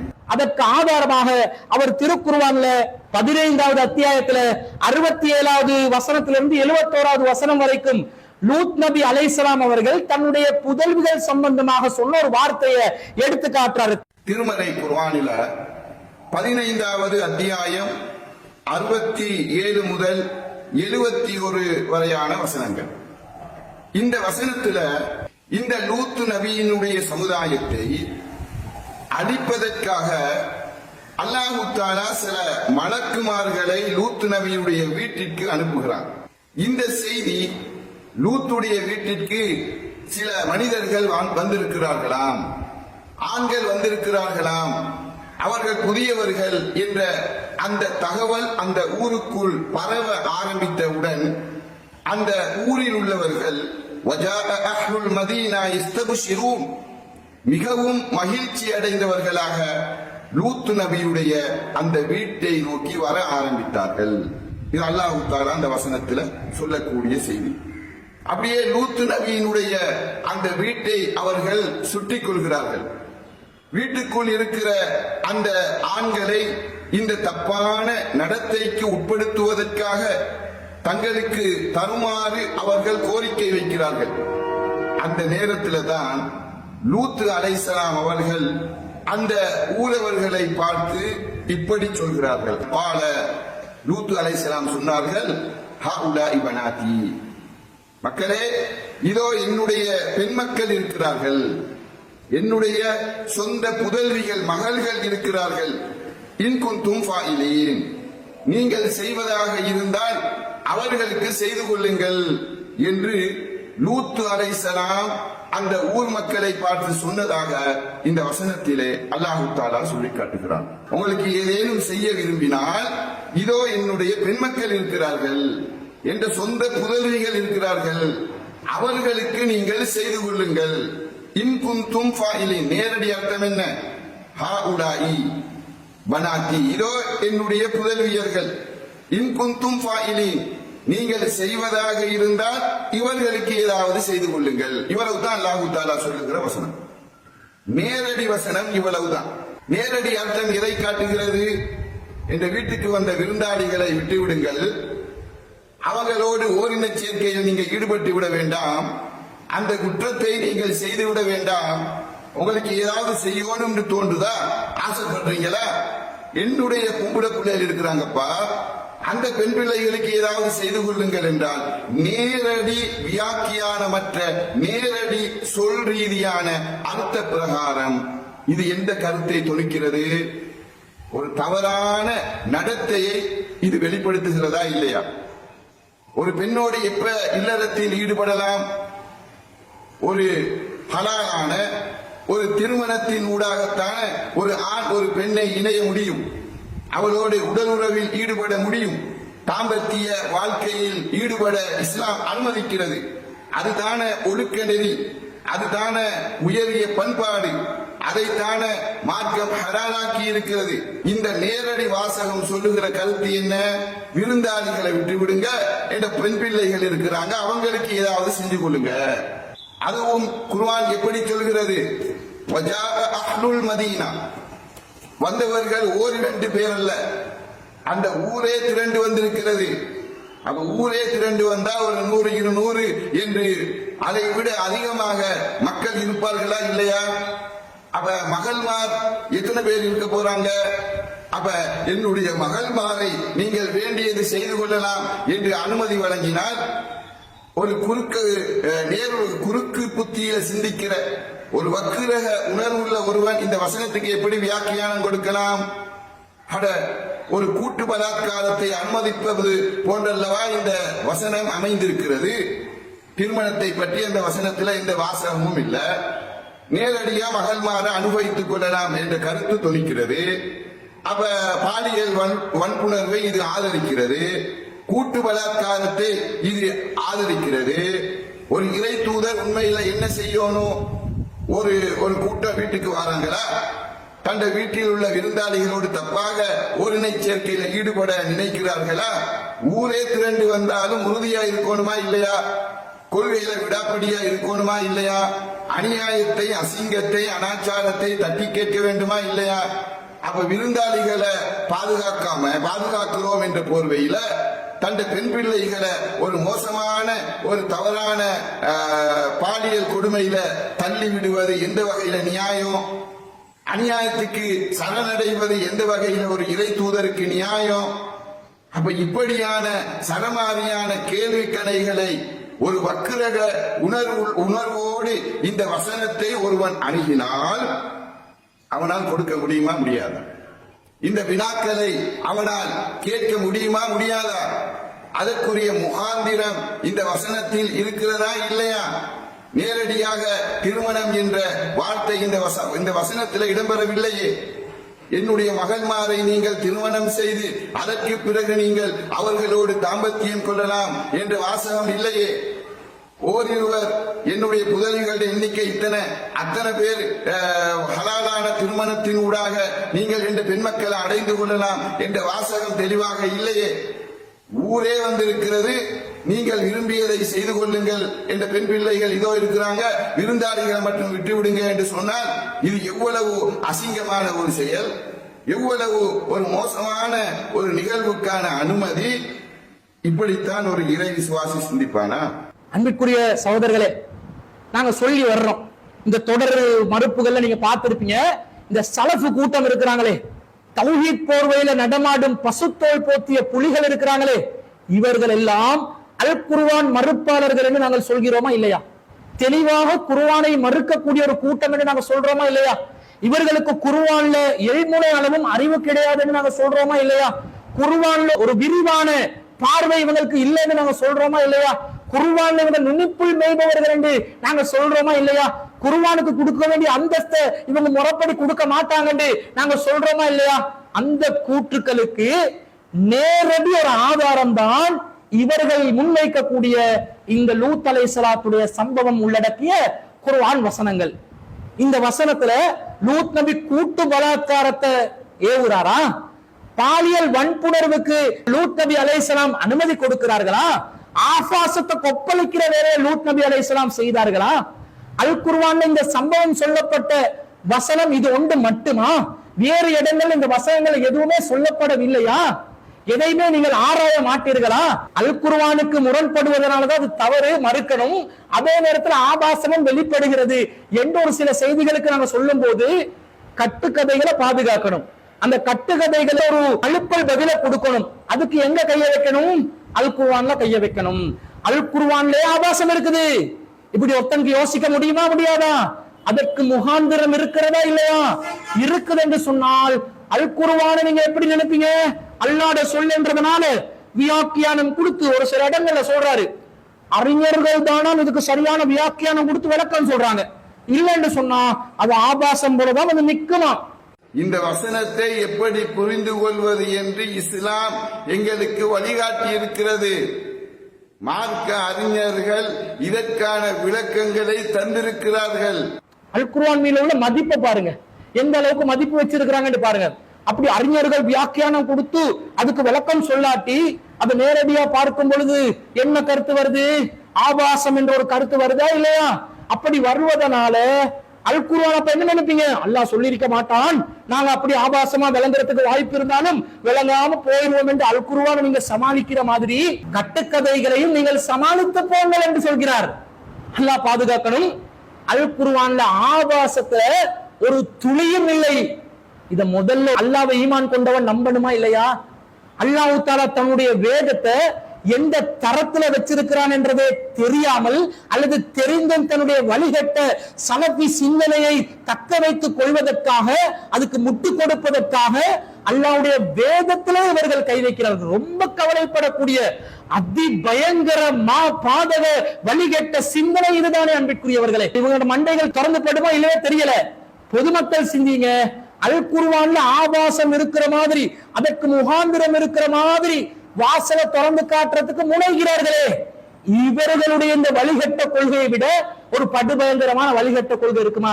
அல்லாஹ் தஆலா திருக்குர்ஆன் தரத்தை பற்றி குர்ஆனில் பேசுகிறான். 2வது அத்தியாயத்தில் 2வது வசனம், அலிஃப் லாம் மீம் ذَلِكَ الْكِتَابُ لَا رَيْبَ فِيهِ ஹுதல் லில் முத்தகீன். இது வேதம், இதுல எந்த சந்தேகம் இல்லை, இறையச்சம் உள்ளவர்களுக்கு நேர்வழி காட்டும். அதே போன்று 32வது அத்தியாயத்துல 2வது வசனத்துல அல்லாஹ் சொல்றான், அலிஃப் லாம் மீம் தன்சீலுல் கிதாபி லா ரைப ஃபீஹி மிர் ரப்பில் ஆலமீன். இது அகிலத்தாரின் இறைவனிடமிருந்து வந்த வேதம், இதுல எந்த சந்தேகமும் இல்லை, அல்லாஹ்விடமிருந்து அருளப்பட்ட வேதம் என்று அல்லாஹ் சொல்கிறான். அதே போன்று திருக்குர்ஆன்ல 10வது அத்தியாயத்துல 37வது வசனத்துல வத்தஃசீலல் கிதாபி லா ரைப ஃபீஹி மிர் ரப்பில் ஆலமீன். இது தெளிவுபடுத்தப்பட்ட வேதம், இதுல எந்த சந்தேகமும் இல்லை, அகிலத்தாரின் இறைவனிடமிருந்து வந்திருக்கிறது. சந்தேகமே இல்லாத, எந்த சந்தேகத்துக்கும் முகாந்திரம் இல்லாத, ஆபாசத்தை கொப்பளிக்காத தெள்ள தெளிவான ஒரு வேதமாக திருக்குர்ஆன் இருப்பதாக அல்லாஹ் சொல்கிறார். 15வது அத்தியாயத்துல 1வது வசனம், அலிஃப் லாம் ரா தில்க ஆயாத்துல் கிதாபி வ குர்ஆனின் முபீன். அலிஃப் லாம் ரா இது அல்லாஹ்வுடைய வேதத்தின் வசனங்கள், வ குர்ஆனின் முபீன் இது தெளிவான குர்ஆன் என்று அல்லாஹ் சொல்றான். மூடலான குர்ஆன் இல்ல, தெளிவான கிளியரான குர்ஆன் என்று அல்லாஹ் சொல்கிறான். அதே போன்று 16வது அத்தியாயத்தில் 89வது வசனத்துல வனஸ்ஸல்னா அலைக்கல் கிதாப திபியானன் லிகுல்லி ஷைஇன். நபியே, நாங்கள் உங்களுக்கு வேதம் கொடுத்திருக்கிறோம், அந்த வேதம் அனைத்து விஷயங்களையும் தெளிவுபடுத்தும் என்று அல்லாஹ் சொல்கிறார். எந்த மூடலான ஒரு நிலையும் திருக்குர்ஆன் இருக்காது என்று அல்லாஹ் சொல்கிறார். அதே போன்று 17வது அத்தியாயத்தில் 9வது வசனத்தில் அல்லாஹ் சொல்றான், இன்ன ஹாதல் குர்ஆன யஹ்தி லில்லதி ஹிய அக்வம். இதோ இந்த குர்ஆன் இருக்கிறது மிக நேரான பாதைக்கு வழிவகுக்கிறது என்று அல்லாஹ் சொல்றான். கோணமானல் இல்லாத நேரான வழியை மக்களை செலுத்தக்கூடிய ஒரு வேதமாக, எவனுக்கும் கோணராக சித்தரிக்க முடியாத நேர்கோட்டில் பயணிக்கின்ற வேதமாக அல்லாஹ் திருக்குர்ஆனை சொல்லி இருப்பதை பார்க்கிறோம். அதே போன்று 18வது அத்தியாயத்தில் 1வது வசனத்துல அல்ஹம்துலில்லாஹ் இல்லதி அன்ஸல அலா அப்திஹில் கிதாப வலம் யஜ்அல் லஹு இவஜா. தனது அடியாருக்கு இந்த வேதத்தை வழங்கிய அல்லாஹ்வுக்கே புகழ் அனைத்தும். அவன் எப்படிப்பட்ட வேதத்தை இறக்கினான் தெரியுமா? வலம் யஜ்அல் லஹு இவஜா. அந்த வேதத்துல எந்த கோணல் மாடலும் கிடையாது என்று அல்லாஹ் சொல்கிறார். எவன் பார்த்தாலும் ஆபாசம் இல்லாத, அசிங்கம் இல்லாத, அனாச்சாரம் இல்லாத தெளிவான நேர்வழி காட்டக்கூடிய ஒரு வேதமாகத்தான் குர்ஆன் காட்சி அளிக்கும் என்று அல்லாஹ் சொல்கிறான். அதே போன்று திருக்குர்ஆன் 39வது அத்தியாயத்துல 2வது வசனத்துல இன்னா அன்ஸல்னா இலைக்கல் கிதாப பில் ஹக்கி. நாங்கள் சத்தியத்துடன் இந்த வேதத்தை அருளி இருக்கிறோம் என்று அல்லாஹ் சொல்கிறான். அசத்தியம் கலந்த வேதமாக இந்த வேதம் இருக்காது என்று அல்லாஹ் சொல்கிறான். அதே போன்று அல்லாஹ் சொல்கிறான், ஷஹ்ரு ரமலான் அல்லதி உன்ஸில ஃபீஹில் குர்ஆன் ஹுதல் லின்னாஸ். இந்த குர்ஆன் மனிதர்களுக்கு நேர்வழி காட்டும், அதை நாங்கள் ரமலான் மாதத்தில் அருளினோம் என்று 2வது அத்தியாயத்துல 185வது வசனத்தில் அல்லாஹ் சொல்கிறான். அதே போன்று 17 17வது அத்தியாயத்துல 41வது வசனத்துல வலக்கத் ஸர்ரஃப்னா ஃபீ ஹாதல் குர்ஆனி லியதக்கரு, மனிதர்கள் சிந்திப்பதற்காக, ஆபாசத்தை கண்டு குழம்புவதற்காக அல்ல, மனிதர்கள் சிந்திப்பதற்காக இந்த குர்ஆனிலே எல்லா விஷயங்களையும் நாங்கள் தெளிவுபடுத்தியிருக்கிறோம் என்று அல்லாஹ் சொல்கிறார். இப்படி ஏராளமான வசனங்கள்ல குர்ஆன் தரத்தை அல்லாஹ் சொல்றார். ஆனா இவங்க என்ன சொல்றாங்க? குர்ஆன் அந்த வசனத்தை பார்த்தோன்னே ஆபாசம் இருப்பதாக நினைப்பதற்கு முகாந்திரம் இருக்குதாம். ஒரு நபி இப்படி சொல்லுவாரான்னு நினைப்பதற்குரிய முகாந்திரம் இருக்கிறான். குர்ஆனில் நுனிப்புள் மேய்பவர்களே, குர்ஆனை நன்றாக நீங்கள் புரட்டி படியுங்கள். ஹதீஸ்களின் பேரால் அறிவிக்கப்பட்டுள்ள கட்டுக்கதைகளுக்கு முட்டு கொடுக்க வந்தவர்களே, அல் குர்ஆனுடைய இந்த விஷயத்திலே மிக கவனமாக உங்களுடைய அணுகுமுறை இருக்க வேண்டும். இதே லூத் நபி அலைஹிஸ்ஸலாத்துடைய செய்தியை அல்லாஹ் தஆலா திருக்குர்ஆன்ல இன்னொரு இடத்துல சொல்றான். மேலதிக தகவல்களோடு அல்லாஹ் சொல்வதை அந்த வசனங்களில் நாங்கள் பார்க்கிறோம்.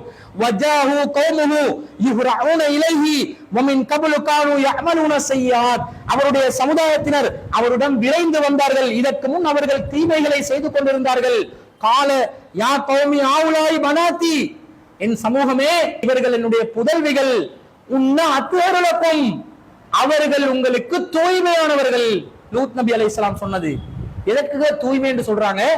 கூட்டு பலாத்காரத்துக்கா, பாலியல் வன்புணர்வுக்கா, மானக்கேடான விஷயத்துக்கா, அனாச்சாரம் செய்வதற்கா, அல்லது நீங்க சொல்ற மாதிரி ஆபாசத்தை கொப்பளிக்கிறதுக்கா? எதுக்கு சொல்றாங்க? அத்ஹர் என்று சொன்னா எதுக்கு? இவங்க மிக தூய்மையானவர்கள், தூய்மையான முறையில் நான் தருகிறேன், திருமணம் முடித்து தருகிறேன் என்ற கருத்து லூத் அலைஹிஸ்ஸலாம் அவர்கள் சொல்கிறார்கள். ஃபத்தகுல்லாஹ, நீங்கள் அல்லாஹ்வை அஞ்சிக் கொள்ளுங்கள். விபச்சாரத்துக்கு அனுப்புறதுக்கு அல்லாஹ் அஞ்சிக் கொண்டு சொல்லி விபச்சாரத்துக்கு அனுப்புவாங்களா? அப்ப விபச்சாரத்தை சொல்ற வாசகம் இருக்குதா? அதுக்கு முகாந்திரம் இந்த வசனங்கள்ல இருக்குதா? அந்த வசனத்துல ஆவுலாய் பனாத்தி இன் குன்தும் ஃபாயிலின், இதோ என்னுடைய பெண் பிள்ளைகள், நீங்கள் ஏதும் செய்வதாக இருந்தால், அந்த ஏதும் செய்வதாக இருந்தார் என்பதற்கு அந்த அல் குர்ஆன் வசனத்துக்கு இந்த அல் குர்ஆன் வசனம் தஃசீராக இருக்கிறதே, அதை நீங்கள் பார்க்க மாட்டீர்களா? உன்ன அத்ஹருலக்கும், அவர்கள் உங்களுக்கு தூய்மையானவர்கள், திருமணத்திற்கு தகுதியானவர்கள். வத்தகுல்லாஹ, அல்லாஹ்வை அஞ்சுங்கள் சொல்லிவிட்டுதான் சொல்கிறார். வலா துஹ்ஸூனி ஃபீ லைஃபி, எனது விருந்தாளிகளுக்கு முன்னால் என்னை இழிவுபடுத்தாதீர்கள். அலைஸ மின்கும் ரஜுலுர் ரஷீத், உங்களிடம் ஒரு நேர்வழிப்பட்ட மனிதராவது இல்லையா? ஒருத்தனாவது நல்லவன் இல்லையான்னு கேட்கிறாங்க. நல்லவனை எதுக்கு கேட்கிறாங்க? அத்ஹருலக்கும் திருமணம் முடிச்சு கொடுக்கிறதுக்கு, விபச்சாரம் செய்வதற்கு அல்ல, பாலியல் வன்புணர்வுக்கு அல்ல, ஆபாசத்தை கொப்பளிப்பதற்காக அல்ல, அனாச்சாரத்தை செய்வதற்கு அல்ல. அல்லாஹ்வின் தூதர் லூத் அலைஹிஸ்ஸலாம் அவர்கள் தெளிவாக பிரகடனப்படுத்துகிறார்கள். ஃபர்சான் நலீமி அவர்களுடைய வாதம் என்ன தெரியுமா? நபி ஆபாசம் பேசினமாய்த்தான் வருது, ஆனா அறிஞர்கள் தஃசீர் பண்ணும்போது ஆபாசம் இல்ல, அது அப்படித்தான் புரிஞ்சுக்கணும், இப்படித்தான் புரிஞ்சுக்கணும் என்று அறிஞர்கள் தான் எக்ஸ்ட்ரா ஃபிட்டிங் போட்டு அல் குர்ஆன்ல ஆபாசம் இல்லாதமாய் காப்பாத்தி எடுத்தமாய் பேசுறாரு. அல்லாஹ் பாதுகாக்க வேண்டும். அல்லாஹ் ரப்புல் ஆலமீனுடைய திருக்குர்ஆன் மிக தூய்மையான, ஆபாசத்துக்கு கடுகளவும் இடமில்லாத, சந்தேகத்தின் முகாந்திரம் இல்லாத வேதத்தில் லூத் நபி அலைஹிஸ்ஸலாத்துடைய கூற்று என்னவென்பதை அல்லாஹ் மிக தெளிவாக விளங்கப்படுத்தியிருக்கிறான். விபச்சாரத்துக்காக அனுப்பல, திருமணம் முடிக்கிறதுக்காகத்தான் மகள்மார்களை தருகிறேன் என்றார். ஊர் மக்கள் எல்லாருக்கும் இல்ல, எத்தனை பெண் பிள்ளைகள் இருக்கிறாங்களோ அத்தனை பெண் பிள்ளைகளை எத்தனை ஆண்கள் திருமணம் முடிப்பதற்கு தயார்? 10 பெண் பிள்ளைகள் எனக்கு இருந்தா ஊர்ல 10 பேர் வாங்கடா, திருமணம் முடிங்கடா, திருமணம் முடிச்சு வாழுங்கடா. அவர் கேட்கிறார், அலைஸ மின்கும் ரஜுலுர் ரஷீத், உங்கள நேர்வழி பெற்ற ஒருத்தனாவது இல்லையா? ஒருத்தன் 2 பேர் இருந்தா வாங்கடா, உங்களுடைய பெண் பிள்ளைகளை திருமணம் முடிச்சு வாழுங்கடா. ஏன் ஆண்கள் ஆண்களோடு ஓரிமை சேர்க்கையில ஈடுபடுறீங்க? இதோ என்னுடைய பெண் மக்கள் இருக்கிறார்கள், அவர்களோடு உங்களுடைய இச்சைகளை தீர்த்து கொள்ளலாம். எப்படி? உன்ன அத்ஹருலக்கும், திருமணத்தின் மூலமாக அவர்கள் தூய்மையானவர்கள். ஃபத்தகுல்லாஹ, அல்லாஹ்வை அஞ்சிக் கொள்ளுங்கள். ஃபலா துஹ்ஸூனி ஃபீ லைஃபி, எனது விருந்தாளிகளுக்கு முன்னால் என்னை இழிவுபடுத்தி விடாதீர்கள். அலைஸ மின்கும் ரஜுலுர் ரஷீத், உங்கள நேர்வழி பெற்ற ஒருத்தனாவது இல்லையா? கல்யாணம் முடிக்கிற கரெக்டான வழியில வாங்கடா, திருமணம் முடிச்சு தருகிறேன். ஒரு தந்தை ஸ்தானத்திலிருந்து லூத் அலைஹிஸ்ஸலாம் அவர்கள், அல்லாஹ் அவருக்கு அருள் புரிய வேண்டும். அந்த லூத் நபி அலைஹிஸ்ஸலாம் அவர்கள் தெளிவான வார்த்தைகளில் தாங்க பேசி இருக்கிறாங்க. நீங்க என்ன பண்றீங்க? லூத் நபி அலைஹிஸ்ஸலாம் ஆபாசத்தை கொப்பளிச்ச மாதிரியும், அறிஞர்கள் தான் அந்த ஆபாசத்தை கட் பண்ணி அல்லாஹ்வுடைய வசனத்தை டெக்கரேட் பண்ணின மாதிரியும் ஒரு சித்தரிப்பை நீங்கள் ஏற்படுத்துகிறீர்கள். நீங்கள் அல்லாஹுவை விட சலஃபு சாலிஹீன்களை பாதுகாப்பதற்காக முன்வரக்கூடியவர்கள், நீங்கள் நபிமார்களை விட சலஃபு சாலிஹீன்களுக்கு முக்கியத்துவம் கொடுக்கக்கூடியவர்கள் என்பதை இந்த உங்களுடைய வாதத்தில் இருந்து தெளிவாக நிரூபணமாகிவிட்டது. எனவேதான் அன்பிற்குரியவர்களை நாங்கள் சொல்லி வருகிறோம், இந்த ஃபர்சான் நலீமி போன்றவர்களும் சலஃபுகளும் குர்ஆன் மறுப்பாளர்கள் என்பதில் எல்முனை அளவும் சந்தேகம் இல்லை என்று நாங்கள் இதனால் தான் கூறி வருகிறோம். இதற்கு நிதர்சனமான ஒரு உதாரணத்தை ஃபர்சான் நலீமி அவருடைய வாயால் அல்லாஹ் தஆலா வெளிப்படுத்த வச்சிட்டான் என்றது இதன் மூலம் தெளிவாக தெரிகிறது. அன்பிற்குரிய சகோதரர்களே, அடுத்ததாக ஃபர்சான் நலீமி என்ன சொல்கிறார் தெரியுமா? நீங்க நபிமொழியை மறுக்கிறீங்களே, அபூ ஹுதைஃபா ரலியல்லாஹு அன்ஹு, ஸஹலா ரலியல்லாஹு அன்ஹா அவங்களுடைய இந்த விஷயத்தை எப்படி நீங்க புரிஞ்சுக்கொள்ளலாம்? அவருடைய வளர்ப்பு பிள்ளை வீட்டுல இருக்கிறாங்க, அல் குர்ஆன் வசனம் வருது, வளர்ப்பு பிள்ளை உங்களுடைய சொந்த பிள்ளைகள் இல்லைன்னு. இப்ப அவரை வீட்டுல தனியா வச்சுக்கொள்ள முடியாது, அல்லாஹ்வோட வசனத்துக்கும் கட்டுப்படணும். அதே நேரத்துல இந்த தாய் மகன் என்று வளர்ப்பு பிள்ளையிட அந்த பாசத்தை இழக்கவும் முடியாது. இதனால தான் அபூ ஹுதைஃபா ரலியல்லாஹு அன்ஹு வசனத்துக்கு கட்டுப்படணுமே, இவன் வந்து போறது வசனத்துக்கு மாற்றமா போகுமே, அப்ப என்ன பண்ணலாம்னு சங்கடப்பட்டாங்க. நீங்க என்ன பண்றீங்க? அபூ ஹுதைஃபா சந்தேகம் கொண்டவரை போன்று காட்ட பாக்குறீங்க என்று சொல்கிறார். மேலும் என்ன சொல்கிறார்? அப்ப ஸஹலா ரலியல்லாஹு அன்ஹா பத்தி கேக்குறாங்களாம் அல்லாஹ்வின் தூதர் ஸல்லல்லாஹு அலைஹி வஸல்லம் கிட்ட. கேட்கும்போது ரசூலுல்லாஹ் பால் குடுங்கன்னாங்க. அப்ப ஸஹலா ரலியல்லாஹு அன்ஹா அவர் மீச முளைச்ச பெரிய ஆம்பளை, அவருக்கு எப்படி நான் பால் கொடுக்கலாம் என்று கேட்டோன்னு ரசூல் ஸல்லல்லாஹு அலைஹி வஸல்லம் பால் குடுமான்னு சொன்னாங்க. அப்ப நீங்க இத ஆபாசமா இப்படி சித்தரிக்கிறீங்க, மார்புல வாய வச்சு குடிக்க சொன்னாங்க, அப்படி நீங்க சித்தரிக்கிறீங்க. ஏன் இப்படி ஆபாசமா இதை சித்தரிக்கணும்? ஏன் இப்படி மோசமா அணுகுறீங்க? இப்படி ஆபாசமா அணுகாம இதை நல்ல விதத்துல அணுகுங்க என்பது ஃபர்சான் நலீமியுடைய வாதமாக இருக்கிறது. அப்ப ரசூலுல்லாஹ் என்ன சொன்னாங்க? நீ அவருக்கு பால் கொடுத்து விடு. அப்ப அவங்க என்ன கேட்டாங்க? அல்லாஹ்வின் தூதரே, அவர் பெரியாரா இருக்கிறாரு, நான் எப்படி பால் கொடுக்கிறது? இதை எப்படி இந்த ஹதீஸ் மறுக்கின்றவர்கள் வியாக்கியானப்படுத்துறாங்க? அவரு மீச முளைச்ச பெரிய ஆம்பளையா இருக்கிறாரு, அவருக்கு நான் எப்படி மார்புல வாய் வைத்து பால் அருந்த கொடுப்பது? இப்படி அதை சித்தரிக்கிறார்கள் ஆபாசமாக. அந்த ஹதீஸ்ல மார்புல வருகிறதா? வாய் வச்சு குடிக்க சொன்னாங்கன்னு வருகிறதா? இல்லையே. ஏன் அதை அப்படி மோசமா நீங்க அணுகுறீங்க? அதை நல்ல விதமாக அணுகலாமே. அன்பிற்குரியவர்களே, இந்த சாலிம் ரலியல்லாஹு அன்ஹு அவர்களுடைய இந்த செய்தி சம்பந்தப்பட்ட அறிவிப்புகளை நாங்கள் ஆபாசம் என்ற ஒரே காரணத்துக்காக இதை நாங்க மறுக்கிறோம் என்று தான் சொன்னோமா? நாங்க என்ன சொன்னோம்? அல் குர்ஆனுடைய சட்டங்களுக்கு, கருத்துக்களுக்கு இது மாற்றமாக இருக்கிறது. ஒரு ஹதீஸ் வருகிறது, அந்த ஹதீஸ்ல சொல்லப்படுகின்ற செய்திகளை கவனிக்கின்ற நேரத்தில் திருக்குர்ஆன் அடிப்படையான சட்டங்களுக்கு மாற்றமாக வருகிறது. இந்த நிலையில் அந்த ஹதீஸ் நிராகரிக்க வேண்டும் என்றுதான் சொல்கிறோம். அப்ப இந்த ஆபாசத்தை காரணம் காட்டி மாத்திரம் நாங்க சொன்ன மாதிரி இவங்க சித்தரிக்க பாக்குறாங்க. ஆபாசமும் வெளிப்படத்தான் செய்து இந்த செய்தியில. அது ஆபாசம் எப்படி வெளிப்படுதுன்றது இரண்டாவது சமாச்சாரம். முதலாவது அடிப்படையான விஷயம் என்ன? அல் குர்ஆனுடைய சட்டங்களுக்கு மாற்றமா இருக்குது. எப்படி எல்லாம் அல் குர்ஆனுக்கு மாற்றமா இருக்குது? அல்லாஹ் திருக்குர்ஆன்ல சூரத்துல் பக்கரால 233வது வசனத்துல சொல்றான், வல் வாலிதாத்து யுர்லிஅன அவுலாதஹுன்ன ஹவுலைனி காமிலைன். பாலூட்ட வேண்டும் என்று விரும்புகின்ற கணவர்களுக்காக அவனோட தாய்மார்கள் என்ன செய்ய வேண்டும்? தமது குழந்தைகளுக்கு 2 வருடங்கள் முழுமையாக பாலூட்ட வேண்டும். ஹவுலைனி காமிலைன், 2 வருடங்கள் முழுமையாக பால் ஊட்ட வேண்டும் என்று அல்லாஹ் சொல்றான். ஒரு தாய் பிள்ளைக்கு பால் கொடுப்பதாக இருந்தா 2 வருஷம் பால் கொடுக்கணும், அதான் எல்ல, அந்த அடிப்படை இருக்கணும் என்று அல்லாஹ் தஆலா சொல்கிறான். அதே போன்று 31வது அத்தியாயத்துல 14வது வசனத்துல வவஸ்ஸைனல் இன்சான பிவாலிதைஹி ஹமலத்துஹு உம்முஹு வஹ்னன் அலா வஹ்னின், மனிதர்களுக்கு அவர்களுடைய பெற்றோர்கள் விஷயத்தில் நாங்கள் வசியத் செய்திருக்கிறோம், அவருடைய தாய் சிரமத்துக்கு மேல் சிரமப்பட்டு அவனை சுமந்தால் வஃபிசாலுஹு ஃபீ ஆமைன், அவளுக்கு பால் ஊட்டுவது 2 வருடங்கள் நிறைவேற்ற வேண்டும் என்று அல்லாஹ் தஆலா சொல்வதை நாங்கள் பார்க்கிறோம். இதே கருத்து 46வது அத்தியாயத்துல 15வது வசனத்திலும் இருப்பதை பார்க்கிறோம். அப்ப ஒரு தாய் மகனுக்கு பால் ஊட்டும் கடமை என்பது 2 வருடங்கள் இருக்கணும் என்று அல்லாஹ் தஆலா குர்ஆன்ல சொல்றான். இந்த குர்ஆன் வசனத்திலிருந்து என்ன சட்டம் விளங்குகிறோம்? பால் கொடுத்தல், பால் அருந்துதல் என்ற இந்த சட்டம் ஒரு தாய் மகனுடைய நிலையில் இருப்பவர்களுக்கு 2 வருட காலத்துக்குள்ள நிறைவேற வேண்டிய ஒன்று. பிள்ளைகள் 2 வயதுக்கு உட்பட்ட நிலையில் ஒரு தாயிடம் பால் அருந்தலாம். பெத்த தாயாக இருந்தாலும் 10 வயசு குழந்தை போயிட்டு பால் அருந்தலாமா? பால் அருந்த முடியாது. பால் அருந்துற பருவம் என்ற என்ன?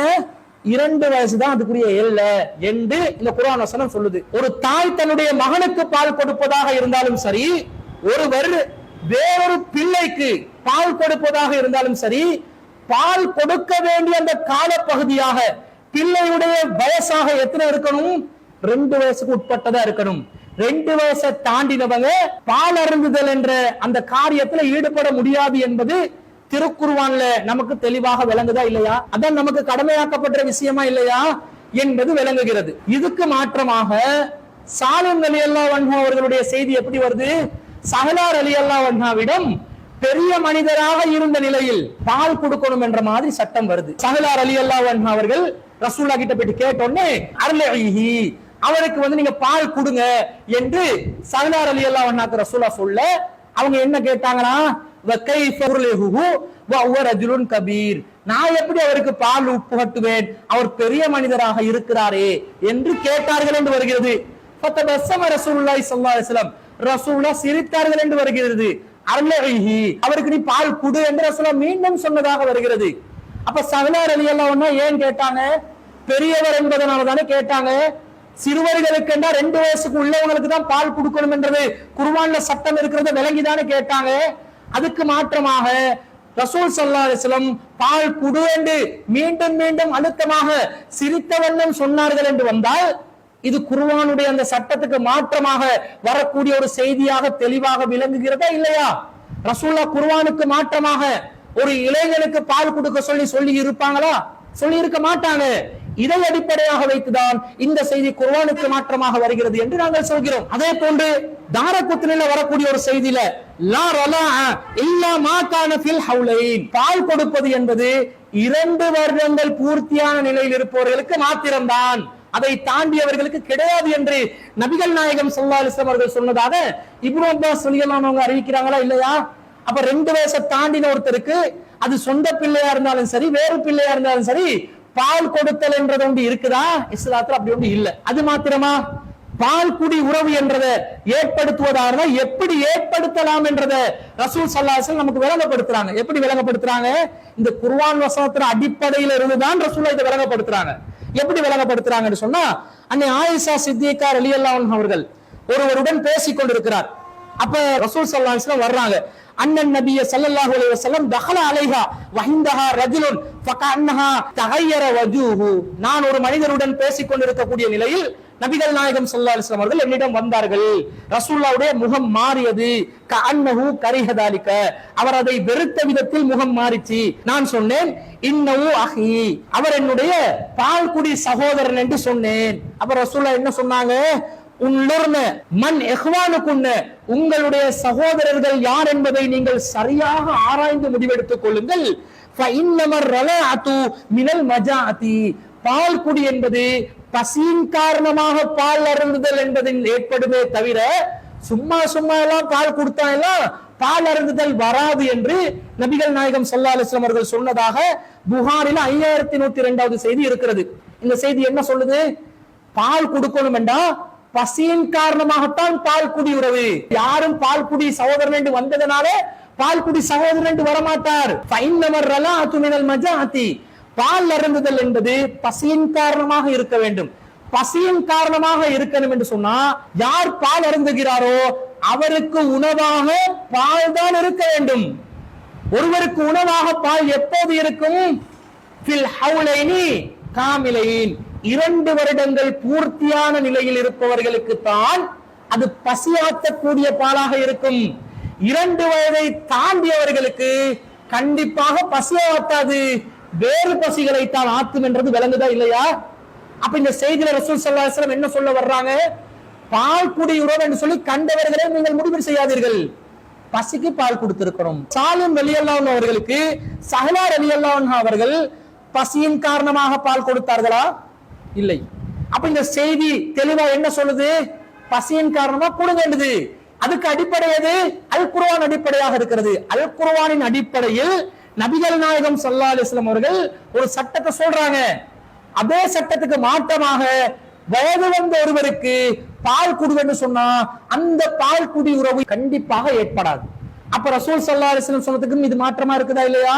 ரசூலுல்லாஹ் சொன்னது குர்ஆன் வசனத்தின் அடிப்படையில் என்பதனால இது குர்ஆனுக்கு மாற்றமாக இருக்கிறதா இல்லையா? தெளிவாக மாற்றமாக இருக்கிறது. ஆபாசம் மட்டும் பிரச்சனை அல்ல, அல் குர்ஆனுடைய அடிப்படை சட்டத்துக்கு மாற்றமாக இருக்கிறது. அதுல கேட்கிறார் ஃபர்சான் நலிமி அவர்கள், என்ன கேட்கிறாரு? சஹ்லார் ரலியல்லாஹு அன்ஹு அவர்கள் அழகா புரிஞ்சு வச்சிருந்தாங்களாம், 2 வயசுக்கு உட்பட்டவங்களுக்கு தான் பால் அருந்துற சட்டம். இவர் பெரிய ஆளா வேற இருக்கிறாரு, இவருக்கு நான் எப்படி பால் கொடுக்கிறது என்று சஹ்லார் ரலியல்லாஹு அன்ஹு கேட்டாங்களாம். ரசூல் அது எனக்கு தெரியும், நீங்க பால் கொடுங்கன்னு சொன்னாங்களாம். அதுக்கு காரணம் அது சாலிமுக்கு மட்டும் விதிவிலக்கு, விதிவிலக்கா நீங்க கொடுத்துக்கோங்க. இப்படித்தான் நல்லறிஞர்கள் புரிந்திருக்கிறார்கள். இப்படி நமக்கும் புரியலாமா இல்லையா என்று கேட்கிறார். அப்ப அந்த மனைவி என்ன கேட்கிறாங்க, அது எப்படி அழகா புரியலாம்? அவங்க அறிஞ்சு வச்சிருக்கிறாங்க, பால் குடி சட்டம் என்பது 2 வயதுக்குள்ளதான். சாலிம் பெரிய ஆளா இருக்கிறாரு, நான் பால் கொடுத்தா அந்த மகரம் உறவு ஏற்பட்டுருமா? இதுதான் கேள்வி. அதுவும் ஆதங்கத்தில் கேட்ட கேள்வி. அல்லாஹ்வுடைய தூதர் சிரிச்சுட்டு என்ன சொன்னாங்க, எனக்கு தெரியும் அவர் வளர்ந்தவர் தான், ஆனா நீ குடு, இது உனக்கு விதிவிலக்கு. விதிவிலக்கு ஹதீஸ்ல வரல, நாம் அதை அப்படித்தான் புரிந்து கொள்ள வேண்டும்.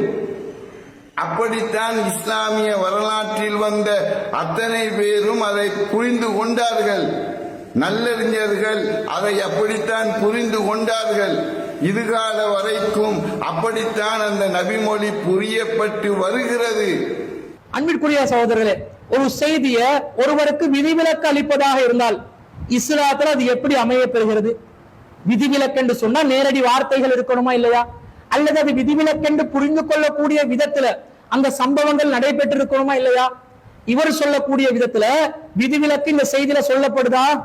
நபிகள் நாயகம் ஸல்லல்லாஹு அலைஹி வஸல்லம் அவர்கள் ஒருவருக்கு விதிவிலக்கு அளிப்பதாக இருந்தா எப்படி விதிவிலக்கு அளிச்சிருக்கிறாங்க உங்க எல்லாருக்கும் தெரியும். அபூ புர்தத் இப்னு நியார் என்று சொல்லக்கூடிய நபித்தோழர் ஹஜ்ஜி பெருநாள் தினத்துல ஆரம்பத்துல செய்ய வேண்டிய வேலையா நினைச்சு அவர் ஒரு குர்பான செய்யறாரு. பிறகு ரசூலாவிடம் வருகிறார். ரசூலா என்ன சொன்னாங்க? வமன் நஸக கப்ல ஸலாத்தி ஃபஇன்னஹு கப்ல ஸலாத்தி வலா நுஸுகு லஹு. யார் ஒருத்தர் சலாத்துக்கு முன்பதாக, பெருநாள் தொழுகைக்கு முன்பதாக குர்பான் கொடுத்துட்டாரோ அது சாதாரண குர்பான்ல வரும், உலகியால வராது என்றாங்க ரசூல் ஸல்லல்லாஹு அலைஹி வஸல்லம். அப்ப அவர் கேட்கிறார், யா ரசூலல்லாஹ், அல்லாஹ்வின் தூதரே, ஃபஇன்ன இந்தனா அனாகன் லனா ஜதஅதன், எனக்கிட்ட ஒரு ஜதுஆத்தா இருக்குது, அதை வச்சு நான் என்ன செய்யலாம்? ஜது என்பது 6 மாச குட்டி ஒன்றுதான் இருக்குது. அப்ப தஜ்ஸி அன்னி, அது எனக்கு போதுமா என்று கேட்கிறாங்க. அப்ப நபிகள் நாயகம் ஸல்லல்லாஹு அலைஹி வஸல்லம் அவங்க என்ன சொல்றாங்க? நஅம் வலன் தஜ்ஸிய அன் அஹதின் பாதக, ஆமா போதும், ஆனா இது உங்களை தவிர வேறு எவருக்கும் பொருந்தாது என்று நபிகள் நாயகம் ஸல்லல்லாஹு அலைஹி வஸல்லம் அவங்க சொல்றாங்க. இந்த செய்தி புகாரில 955வது செய்தியாக பதிவு செய்யப்பட்டது. ஒரு நபித்தோருக்கு ஒரு சட்ட விஷயத்துல ரசூலா விதிவிலக்கு கொடுக்குறாங்கடா, அது அவருக்கு மாத்திரம் உள்ளது, வேறொருவருக்கு பொருந்தாது என்று சொல்லிட்டாங்க. எப்ப பொருந்தாது என்று சொல்லிட்டாங்களோ அடுத்தவர்கள் அதை செய்யலாமா? செய்ய முடியாது. அப்ப விதிவிலக்கு என்று சொல்வதாக இருந்தால் அதற்கு தெளிவான ஆதாரங்கள் இருக்க வேண்டுமா இல்லையா? விதிவிலக்கு என்பதற்கு ஆதாரம் இல்லாம கட்டுக்கதையை பாதுகாக்கிறதுக்காக விதிவிலக்கு விதிவிலக்கு என்று சொல்லிக் கொண்டு வரக்கூடாது. நீங்கள் நன்றாக கவனியுங்கள். யாரெல்லாம் கட்டுக்கதைகளுக்கு முட்டுக் கொடுக்கிறார்களோ விளக்கம் சொல்ல முடியாதா? உடனடியாக ஹாஸான சட்டம், இன்னஹு மினல் ஹஸாயிசி, இது ஹாஸ் உள்ள சட்டத்துல உள்ளது என்று சொல்லி அப்படியே நழுவிட்டு போறதை நீங்க பாப்பீங்க. விதிவிலக்கண்ட ஆதாரம் வேண்டும். அல்லாஹ் தஆலா மானக்கேடான விஷயங்களுக்கு விதிவிலக்கு கொடுப்பானா? இஸ்லாம் அப்படிதான் நமக்கு சொல்லுதா? அல்லாஹ் தஆலா திருக்குர்ஆன்ல 7வது அத்தியாயத்துல 28வது வசனத்துல சொல்கிறான், குல் இன்னல்லாஹ லா யஅமுரு பில் ஃபஹ்ஸா, அல்லாஹ் மானக்கேடான விஷயங்களுக்கு விதிவிலக்கு கொடுக்க மாட்டான். ஃபஹ்ஸாவாக எது இருக்குதோ, எது அருவருக்கத்தக்கதாக இருக்குதோ அதுக்கு அல்லாஹ் விதிவிலக்கு கொடுப்பானா?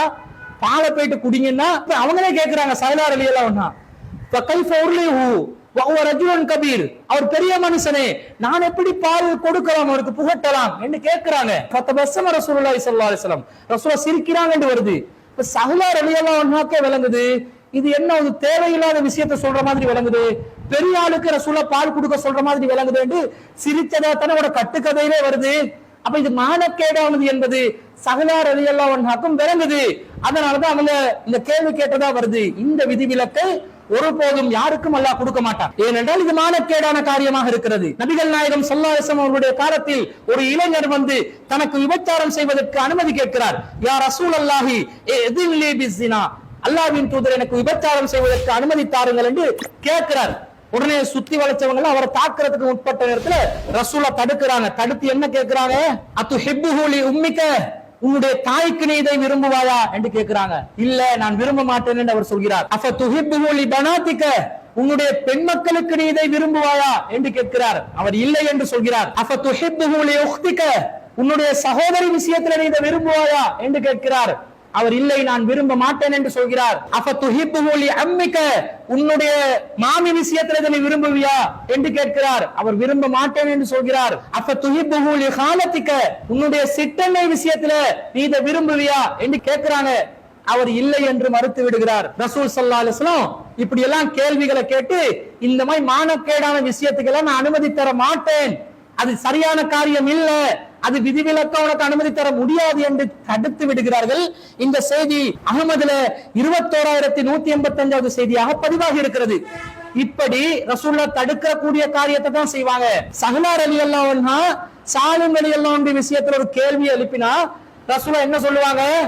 அதெல்லாம் வளர்ப்பு பிள்ளை மேட்டர் முடிஞ்சிருச்சு, அல்லாஹ் குர்ஆன்ல கட்டளை இட்டுட்டான், தனிமையில் இருக்க முடியாதுதான், அபூ ஹுதைஃபாவுடைய சங்கடம் நியாயம்தான், அல் குர்ஆனுக்கு மாற்றமாக இருப்பதனால் அவர் சங்கடப்படுவதாக வைத்துக் கொள்ளுங்கள், அவருடைய சங்கடம் நியாயம்தான் என்று ரசூலுல்லாஹ் விளக்கம் சொல்லி அனுப்பியிருப்பாங்களா? அந்த சங்கடத்துக்கு மேல இன்னொரு சங்கடத்தை ஏற்படுத்தக்கூடிய விதத்துல நீ பாலை குடு என்று சொல்லி தனிச்சு இருந்து மார்பகம் வழியாக பால் கொடுக்கக்கூடிய ஒரு காரியத்தை நபிகள் நாயகம் ஸல்லல்லாஹு அலைஹி வஸல்லம் அவர்கள் கட்டளை இடுவார்களா? அப்ப எப்படி நீங்க இதை புரியுறீங்க? ரசூலுல்லாஹ் இதை சொல்லி இருப்பார்களா? இறை தூதர்களுடைய அஹ்லாக்குக்கு, இறை தூதருடைய அந்த குர்ஆனுடைய விளக்கத்துக்குரிய ஒரு விளக்கமாக வரக்கூடிய ஒரு சட்டமா இது? இதை விதிவிலக்கென்று புரிஞ்சு கொள்ளலாம் என்றா சும்மா புரிஞ்சு கொள்ளலாம் என்றது நீங்க சும்மா சொல்லக்கூடாது, ஆதாரத்தோட சொல்லணும். நீங்களே சொல்ற கட்டுக்கதைகள்ல அன்னை ஆயிஷா சித்திகா ரலியல்லாஹு அன்ஹா அவர்கள் இது விதிவிலக்கு இல்லை என்று சொன்னதாக வருகிறதா இல்லையா? தெளிவாக சஹீஹ் முஸ்லிம்ல 2881 செய்தியாக பதிவு செய்யப்படுகிறது. உம்மு சலமா ரலியல்லாஹு அன்ஹா அவர்கள் ஆயிஷா ரலியல்லாஹு அன்ஹா அவங்களுக்கு சொல்றாங்க, இன்னஹு யதுகுலு அலைக்கில் குலாமுல் ஐஃபு அல்லதி மா உஹிப்பு ஐ யதுகுல அலைய, உங்களிடம் விரைவில் பருவ வயதை எட்டக்கூடிய நிலையில் ஒரு சிறுவன் வருகிறான், அதனை நம்மிடம் நுழைவதை நாம் விரும்ப மாட்டோம், அவன் பருவ வயசுக்கு நெருக்கமாயிட்டான், அப்படி வருவதை நாங்கள் விரும்ப மாட்டோம் என்று சொன்ன நேரத்தில் ஆயிஷா ரலியல்லாஹு அன்ஹா அவர்கள் என்ன பதில் சொன்னார்களாம்? அமாலகி ஃபீ ரசூலில்லாஹி ஸல்லல்லாஹு அலைஹி வஸல்லம் உஸ்வத்துன், உங்களுக்கு அல்லாஹ்வின் தூதரிடம் அழகிய முன்மாதிரி இல்லையா? இம்ரஅத அபீ ஹுதைஃபத, அபூ ஹுதைஃபாவுடைய மனைவி சஹ்லா அவர்கள் நபிகள் நாயகம் ஸல்லல்லாஹு அலைஹி வஸல்லம் அவர்களிடம் கேட்டு, யா ரசூலல்லாஹி இன்ன சாலிமன் யத்குலு அலைஹ வ ஹுவ ரஜுலுன் வ ஃபீ நஃப்ஸி அபீ ஹுதைஃபத மின் உஸைஉன், சாலிம் ஒரு இளைஞனாக இருக்கும் நிலையில் என்னிடம் வருகிறார், என்னுடைய கணவன் அபூ ஹுதைஃபாவுடைய உள்ளத்திலே ஒரு சங்கடம் ஏற்பட்டுக் கொண்டிருக்கிறது என்று கேள்வி எழுப்பிய நேரத்தில் நபிகள் நாயகம் என்ன சொன்னார்களாம்? அர்லிஹி ஹத்தா யத்குல அலைகி, நீ அவருக்கு பால் கொடுத்து விடு, அவர் உன்னிடம் வந்து செல்லும் அளவிற்கு என்று நபிகள் நாயகம் ஸல்லல்லாஹு அலைஹி வஸல்லம் அவர்கள் சொன்னதாக செய்தி இருக்கிறதே, இது நமக்கு முன்மாதிரியாக இல்லையா? எனவேதான் என்னுடைய சகோதரரிடம் நான் அனுப்பிவிட்டு பால் அருந்த வைத்து இது போன்ற பருவ வயதை நெருங்கியவர்களையும் பருவ வயதை அடைந்தவர்களையும் நான் சந்தித்துக் கொண்டிருக்கிறேன் என்று ஆயிஷா ரலியல்லாஹு அன்ஹா அவர்கள் சொன்னதாக இன்னொரு கட்டுக்கதையில வருது. உங்க பார்வையில இது சஹீஹான ஹதீஸ் தானே?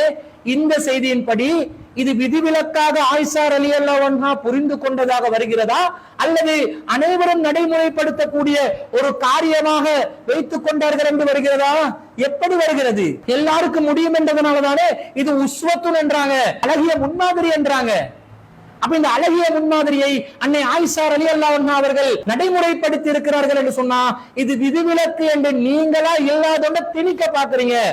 இதுவும் கட்டுக்கதைதான். நீங்கள் இதை ஆதாரப்பூர்வமாக ஏற்றுக்கொண்டிருக்கிறீர்களே, அதிலே நீங்கள் இந்த கருத்தை திணிக்க பார்க்கிறீங்க என்பதற்காக இதை நாங்கள் ஆதாரமாக காட்டுகிறோம். அது மாத்திரமா? அன்னை ஆயிஷா ரலியல்லாஹு அன்ஹா அவர்கள் தன்னை யாரெல்லாம் ஆண்கள் சந்திக்க விரும்புவார்களோ அவர்களுக்கு என்ன கட்டளை இடுவார்களா? கானத் ஆயிஷத்து தஅமுரு அஹ்வாத்திஹா வ பனாத்தி அஹ்வாத்திஹா, தனது சகோதரிகளுக்கும் சகோதரிகளுடைய புதல்வர்களுக்கும் கட்டளையிடுவார்கள், தன்னை சந்திக்க விரும்புகின்ற ஆண்களுக்கு பால் புகட்டுமாறு கட்டளையிடுவார்கள் என்று அகமதுல 25125வது செய்தியாக பதிவாகி இருக்கிறது. இது என்ன சொல்லுது? விதிவிலக்கு இல்ல என்றுதான் ஆயிஷா ரலியல்லாஹு அன்ஹா புரிஞ்சிருக்கிறாங்க என்று வருது. அப்ப இந்த விதிவிலக்கு என்றது ஒவ்வொருத்தர் அவங்க புரிதல்ல சொல்றாங்க. ஆதாரத்துல சொன்னாங்களா? தலீல காட்டி சொன்னாங்களா? நேரடியாக குர்ஆன் வசனம் ஹதீஸ காட்டி சொன்னாங்களா? இல்லை. அவங்க புரிஞ்சு விதிவிலக்கு என்று கற்பனையாக சொல்கிறார்களே தவிர விதிவிலக்கு என்பதற்கு நேரடி ஆதாரம் எதுவும் இல்லை என்பது இந்த ஆயிஷா ரலியல்லாஹு அன்ஹா அவர்களுடைய இந்த புரிதல்ல இருந்து விளங்குதா இல்லையா? அப்ப ஃபர்சான் நலீமி அவர்களுடைய புரிதல் தவறு என்று விளங்குதா இல்லையா? அவரை சார்ந்த சலஃபு உலமாக்களுடைய புரிதல்கள் தவறு என்று விளங்குகிறதா இல்லையா? அவர் சொல்கிறார், வளர்ந்தவர்களுக்கு மார்புல வாய் வச்சு குடிக்குமாறு ரசூலுல்லாஹ் சொல்லியிருக்க மாட்டாங்க. அப்படி நல்லெண்ணம் வச்சு கறந்து கொடுத்ததாக நாங்கள் முடிவெடுக்கலாம் தானே. அப்படி கறந்து கொடுத்தல் என்ற ஒரு முடிவை நாங்க எடுத்தோம் என்றா இந்த ஹதீஸ்களை அழகாக நாங்கள் நடைமுறைப்படுத்தலாமே. இதை பின்பற்றக்கூடிய ஒரு நல்ல நிலை ஏற்படுமே. லூத் நபி அலைஹிஸ்ஸலாத்துடைய விஷயத்துல அல் குர்ஆன் வசனத்துல திருமணம் என்று வந்துச்சா? இல்லதானே.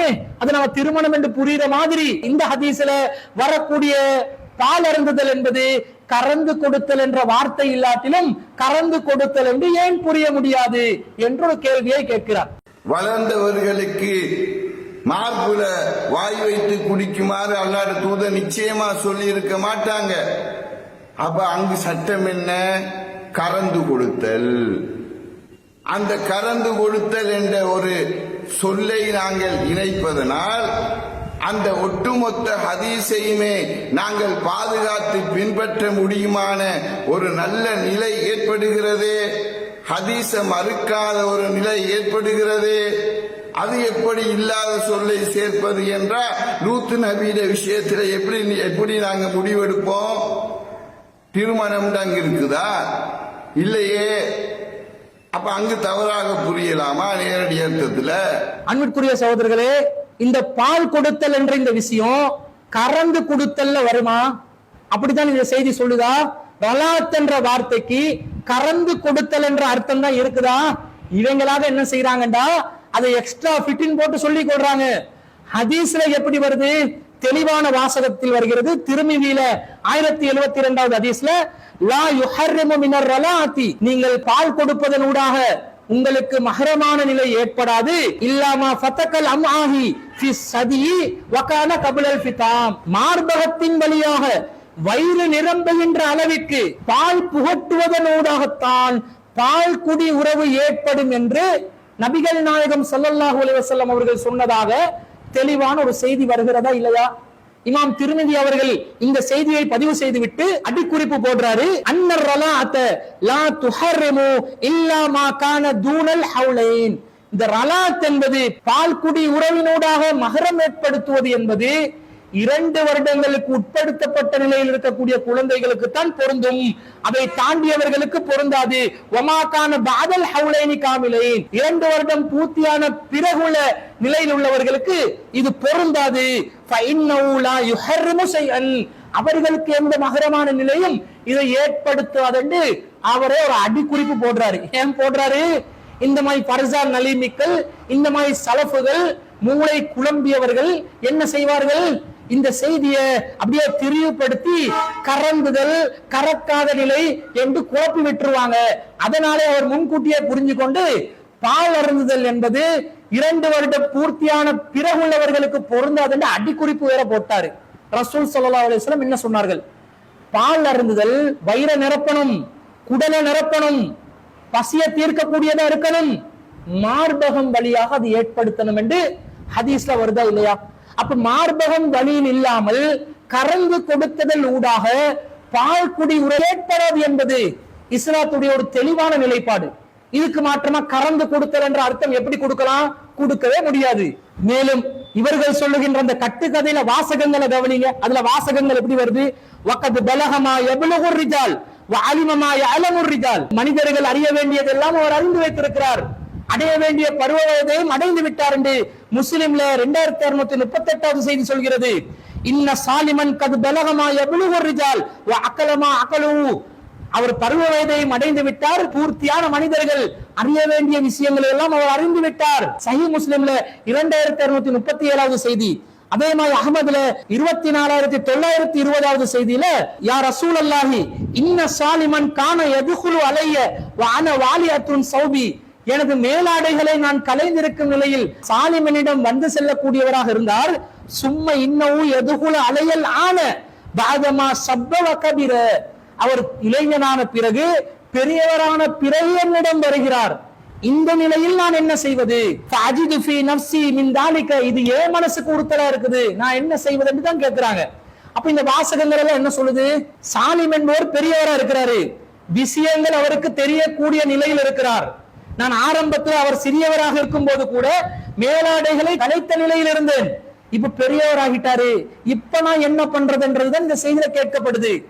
இப்படி சொல்லிதான் நான் என்ன செய்யணும் என்று கேட்கும் பொழுது பால் குடுன்றாங்க. அப்பதான் ஆச்சரியப்பட்ட அந்த பெண் கேட்டதா வருது, நான் எப்படி அவருக்கு பால் கொடுக்கலாம்? பஹுவ ரஜுலுன் கபீர், அவர் பெரிய மனுஷனா இருக்கிறாரு என்று கேட்கிறாங்க. கறந்து கொடுத்தலுக்குரிய ஒரு விஷயமாக இருந்தா அவங்க ஆச்சரியப்பட்டு இந்த கேள்வியை கேட்டு இருப்பாங்களா? ஓ, கறந்து கொடுத்தா சரி வருமா, அப்ப நான் போய் கறந்து கொடுத்து கொள்றேன், அவர் வீட்டுக்கு வந்து போறதுக்கு இலகுவா இருக்கும் என்று சாதாரணமா அந்த ரசூல் ஸல்லல்லாஹு அலைஹி வஸல்லம் கடந்து இருப்பாங்க. ஆனா ஏன் அப்படி கடக்கல? இதுல ஏதோ மேட்டர் டேஞ்சரா இருக்குது. மேலாடைகளை கலைத்திருக்கும் பொழுது சாலிம் வருவதே ஏண்ட உள்ளத்துக்கு ஒரு மாதிரியா இருக்குது என்று ரசூலாவிடம் சொன்னா, ரசூலா என்ன சொன்னாங்களா? நீ மார்பகம் வழியாக பாலை கொடு, கறந்து கொடுக்கிற மேட்டர் இல்ல, மார்பகத்தையே நீ காட்டு என்ற அளவுக்கு ரசூலா வழிகாட்டினதாக இந்த கட்டுக்கதை சொல்லுது. அதை கேட்டோன்னு அந்த அம்மா ஆச்சரியப்பட்டு கபீர், நான் எப்படி அப்படி கொடுக்கிறது, அவர் பெரிய மனுஷனே என்று சொல்லும் போது சிரிச்சுட்டு அவனுக்கு நீ பால் குடுமா என்று ரசூலா அனுமதிச்சாதா வந்தா இது கறந்து கொடுத்தல் என்ற மேட்டர் இந்த வரக்கூடிய கட்டுக்கதையிட வாசகங்கள் சொல்கிறதா? சொல்லவே இல்லை. ஒரு தரம் தாழ்ந்த செய்தி அவரது தெளிவாக விளங்குகிறது. இதுக்கு கறந்து கொடுத்தல் என்ற ஒரு வியாக்கியானத்தை கொடுத்து இதை பாதுகாக்க நினைக்கிறீங்களே, இது எந்த வகையிலும் நிக்காத செல்லுபடியாகாத ஒரு செய்தி என்றது தெளிவாக நமக்கு விளங்குது. அடுத்துதான் இவங்க என்ன சொல்றாங்கன்னு சொன்னா, இது ஆபாசமாக இவங்க தான் சித்தரிக்கிறாங்க, ஆபாசமாக ஹதீஸ்ல இல்லாத சித்தரிப்ப இவர்கள் தான் ஏற்படுத்துகிறார்கள், ஹதீஸ்ல வாசகங்கள் எதுவுமே ஆபாசம் வரவில்லை என்று சொல்கிறார்கள். அப்ப ரசூலுல்லாஹ் என்ன சொன்னாங்க? நீ அவருக்கு பால் கொடுத்து விடு. அப்ப அவங்க என்ன கேட்டாங்க? அல்லாஹ்வின் தூதரே, அவர் பெரிய ஆளா இருக்கிறாரு, நான் எப்படி பால் கொடுக்கிறது? இதை எப்படி இந்த ஹதீஸ் மறுக்கின்றவர்கள் வியாக்கியானப்படுத்துறாங்க? அவரு மீச முளைச்ச பெரிய ஆம்பளையா இருக்கிறாரு, அவருக்கு நான் எப்படி மார்புல வாய் வைத்து பால் கொடுப்பது? இப்படி அதை சித்தரிக்கிறார்கள் ஆபாசமாக. அன்பிற்குரியவர்களே, ஒரு வயது வந்த ஒருவருக்கு பால் கொடுக்குமாறு நபி சொன்னதாக இவர்கள் சொல்கிறார்களே, இது ஆபாசம் இல்லையா? பால் குடி உறவு என்று சொன்னா மார்பகம் வழியாக வாய் வைத்து பால் குடித்தால் தான் பால் குடி உறவு ஏற்படும் என்று ஹதீஸும் சொல்கிறது, ரலாத் என்ற அந்த வார்த்தையும் சொல்கிறது. அதே போன்று சஹ்லா என்ற பெண்மணியும் அந்த கட்டளையை ரசூலுல்லாஹ் இடுகின்ற நேரத்தில் நான் எப்படி இளைஞர்களுக்கு பால் கொடுக்கலாம் என்று கேள்வியும் எழுப்புறாங்க. இதுல எல்லாத்திலிருந்தும் என்ன விளங்குது? இது ஒரு அசிங்கமான ஒரு செயல் என்று அந்த கட்டுக்கதையில வரக்கூடிய வாசகங்கள்ல இருந்து விளங்குதா இல்லையா? தெளிவாக விளங்குது. அப்ப நாங்களா இதுல ஆபாசத்தை திணிச்சோம்? உள்ள செய்தியில என்ன சொல்லப்படுதோ அதை வச்சு கேள்விதான் எழுப்பினோம். இப்படி வருது, இன்னமாய் சொல்லப்படுது, இது ஆபாசமாக இல்லையான்னு தான் கேட்டோம். இது நடைமுறைக்கு சாத்தியமான ஒன்றாண்டு தான் கேட்டோம். இதுல உள்ள உஸ்வத்துல் ஹசனா எது என்றுதான் கேட்டோம். இதுல உள்ள உஸ்வத்துல் ஹசனாவை ஃபர்சான் நலீமி போன்றவர்கள் அமல்படுத்துவார்களா இல்லையான்னு தான் கேட்டோம். அமல்படுத்துவார்கள் என்று சொன்னால் அமல்படுத்தி காட்டுங்கள். பால் குடி உறவை நீங்க உங்களோட வீட்டுக்கு வந்து யாராவது போறதுல சங்கடம் ஏற்பட்டால் பால் கொடுக்கணும், மார்பகம் வழியாக கொடுக்கணும் என்றதை நீங்க அமல்படுத்துவீங்களா? அமல்படுத்த மாட்டீங்க. உங்களுக்கு அதை எடுத்து சொல்லும் போது அசிங்கமா நம்மளை தொடர்பு படுத்தி பேசுறானே என்றெல்லாம் உங்களுக்கு மனசுக்கு நெருடல் வருகிறது. அப்ப இந்த ரசூலுல்லாஹ்வோட நீங்க இதை சம்பந்தப்படுத்துவீங்களா? இந்த செய்தியை அறிவிக்கக்கூடிய அறிவிப்பாளர் ஒருத்தர் என்ன பண்ணார் தெரியுமா? கால ஃபமகஸ்து சனதன் அவ் கரீபன் மின்ஹா லா உஹதிஸு பிஹி வஹிப்துஹு. இத நான் ஒரு வருட காலமாக யாருக்குமே அறிவிக்காம இருந்தேன், நான் அதை மறைச்சேன், இதை நான் அஞ்சினேன் என்று அறிவிப்பாளர் ஒருவர் ஒரு வருஷ காலமா இத மறைச்சு வச்சதா வருது. ஏன் மறைத்து வைத்தார்? ஆபாசம் இல்லாவிட்டால் அவர் நேரடியாக அறிவிக்க வேண்டியதானே? அறிவிப்பாளர்கள் எல்லாம் அவங்களுக்கு விரும்பினதை மட்டும் அறிவிக்கக்கூடிய நிலையில் இருந்தார்கள் என்ன சொல்ல வர்றீங்களா? தனக்கு தேவையில்லைன்னா அறிவிக்காம விட்டுருவாங்க, தேவைன்னா மட்டும்தான் அறிவிப்பாங்க, இந்த மாதிரி ஒரு நிலையில் இருந்தவர்கள் நீங்க சொல்ல வர்றீங்களா? அப்ப இந்த அறிவிப்பாளர் இதை அறிவிக்கிறதுக்கே யோசிக்கிறார். ஏன் யோசிச்சாரா? நேரடி வார்த்தை இதுல ஆபாசத்தை தான் கொப்பளிக்குது, ஆபாசத்தை தான் வெளிப்படுத்துது, அனாச்சாரத்தை தான் சொல்லுது.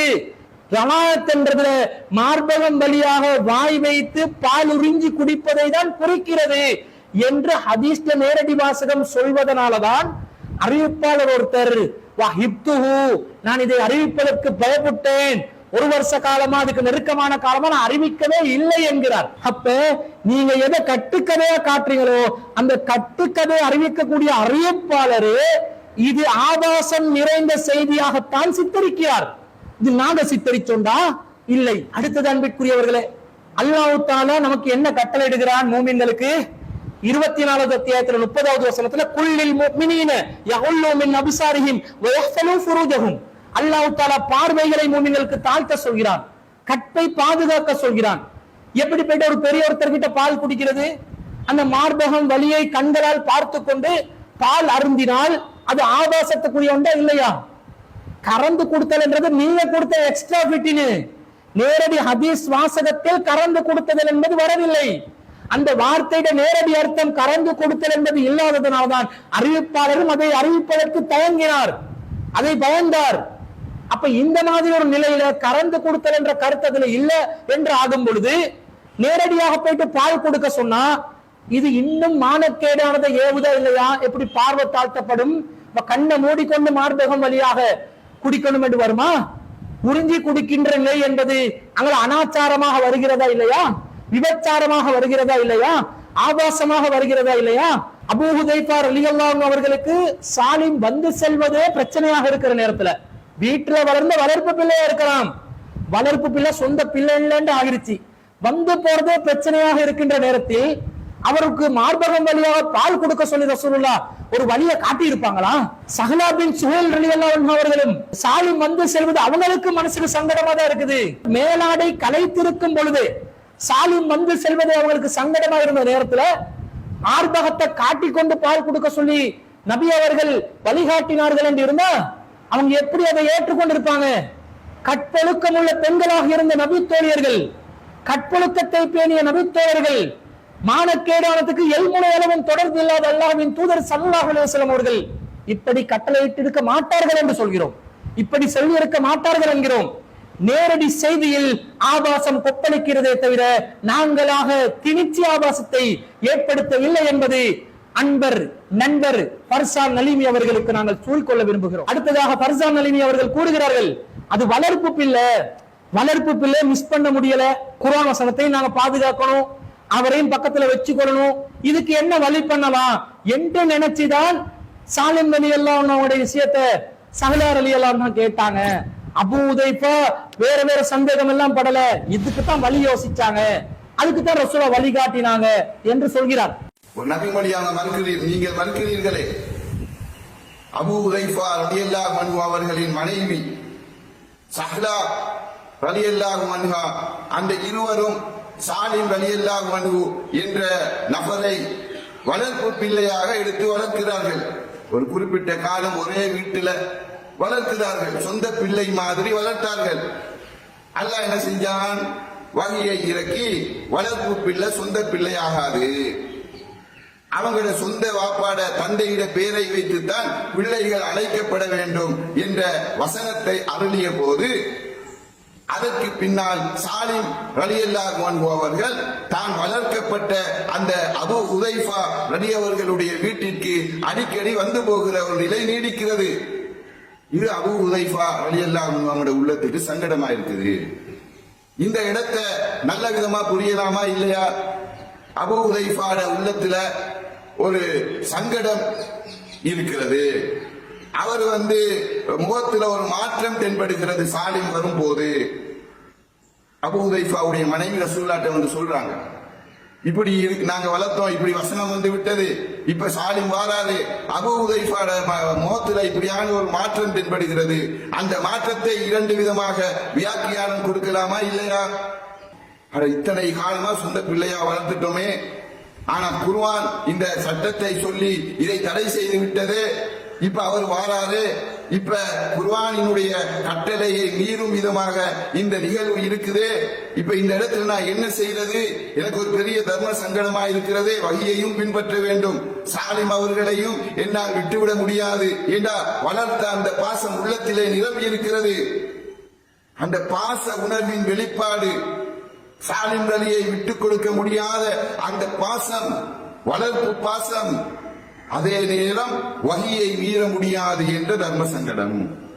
அன்பிற்குரியவர்களே, இந்த வளர்ப்பு பிள்ளை என்ற பிரச்சனை ரசூல் ஸல்லல்லாஹு அலைஹி வஸல்லம் காலத்துல சாலிம் ரலியல்லாஹு அன்ஹு விஷயத்துல மட்டும்தான் இருந்துச்சா? மத்த நபித்தோழர்கள் யாருக்குமே இந்த வளர்ப்பு பிள்ளை பிரச்சனை இருக்கலையா? எல்லாரும் தானே வளர்ப்பு பிள்ளையை வச்சிருந்தாங்க.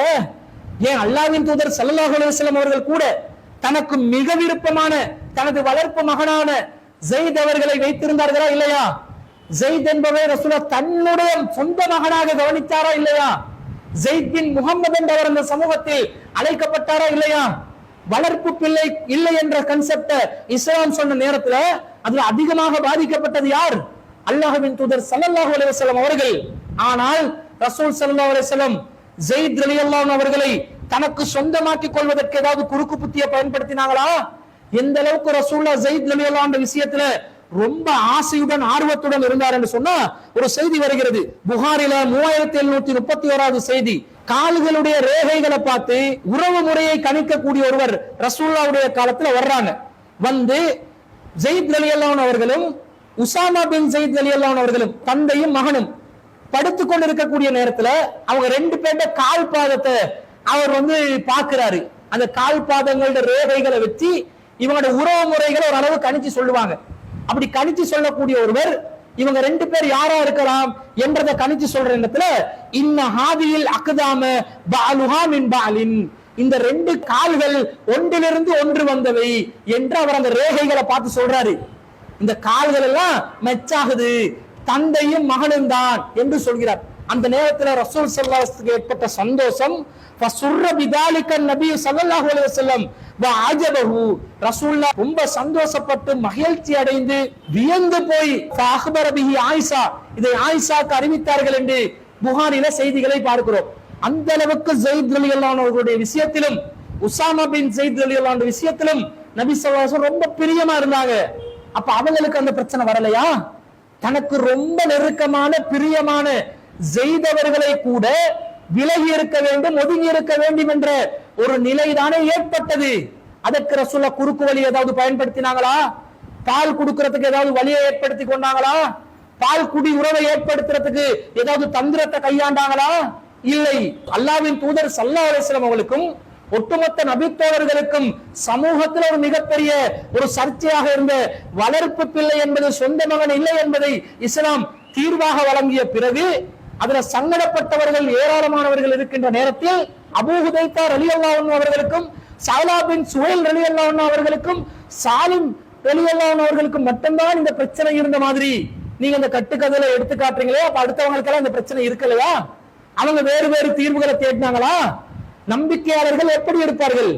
அல்லாஹ்வின் தூதர் ஸல்லல்லாஹு அலைஹி வஸல்லம் அவர்கள் எப்படி தீர்ப்பு வழங்குவார்கள்? அல்லாஹ்வே சொல்லிட்டான் குர்ஆன்ல, அதுதான் விதி, அதுதான் சட்டம், யாராலும் அதை மாற்ற முடியாது, நானே அதுதான் அமுல்படுத்துறேன், நீனும் சாலிம் விஷயத்துல இதைதான் அமுல்படுத்தணும் என்று கட்டளையிட்டு இருப்பார்களா? நீங்க சாலிமுக்கு பாலை கொடுத்து உங்களுக்கு விதிவிலக்கு ஆக்கிக்கோங்க விதிவிலக்கு சட்டம் சொல்லி இருப்பாங்களா? இதை எப்படி சிந்திக்கிறீங்க?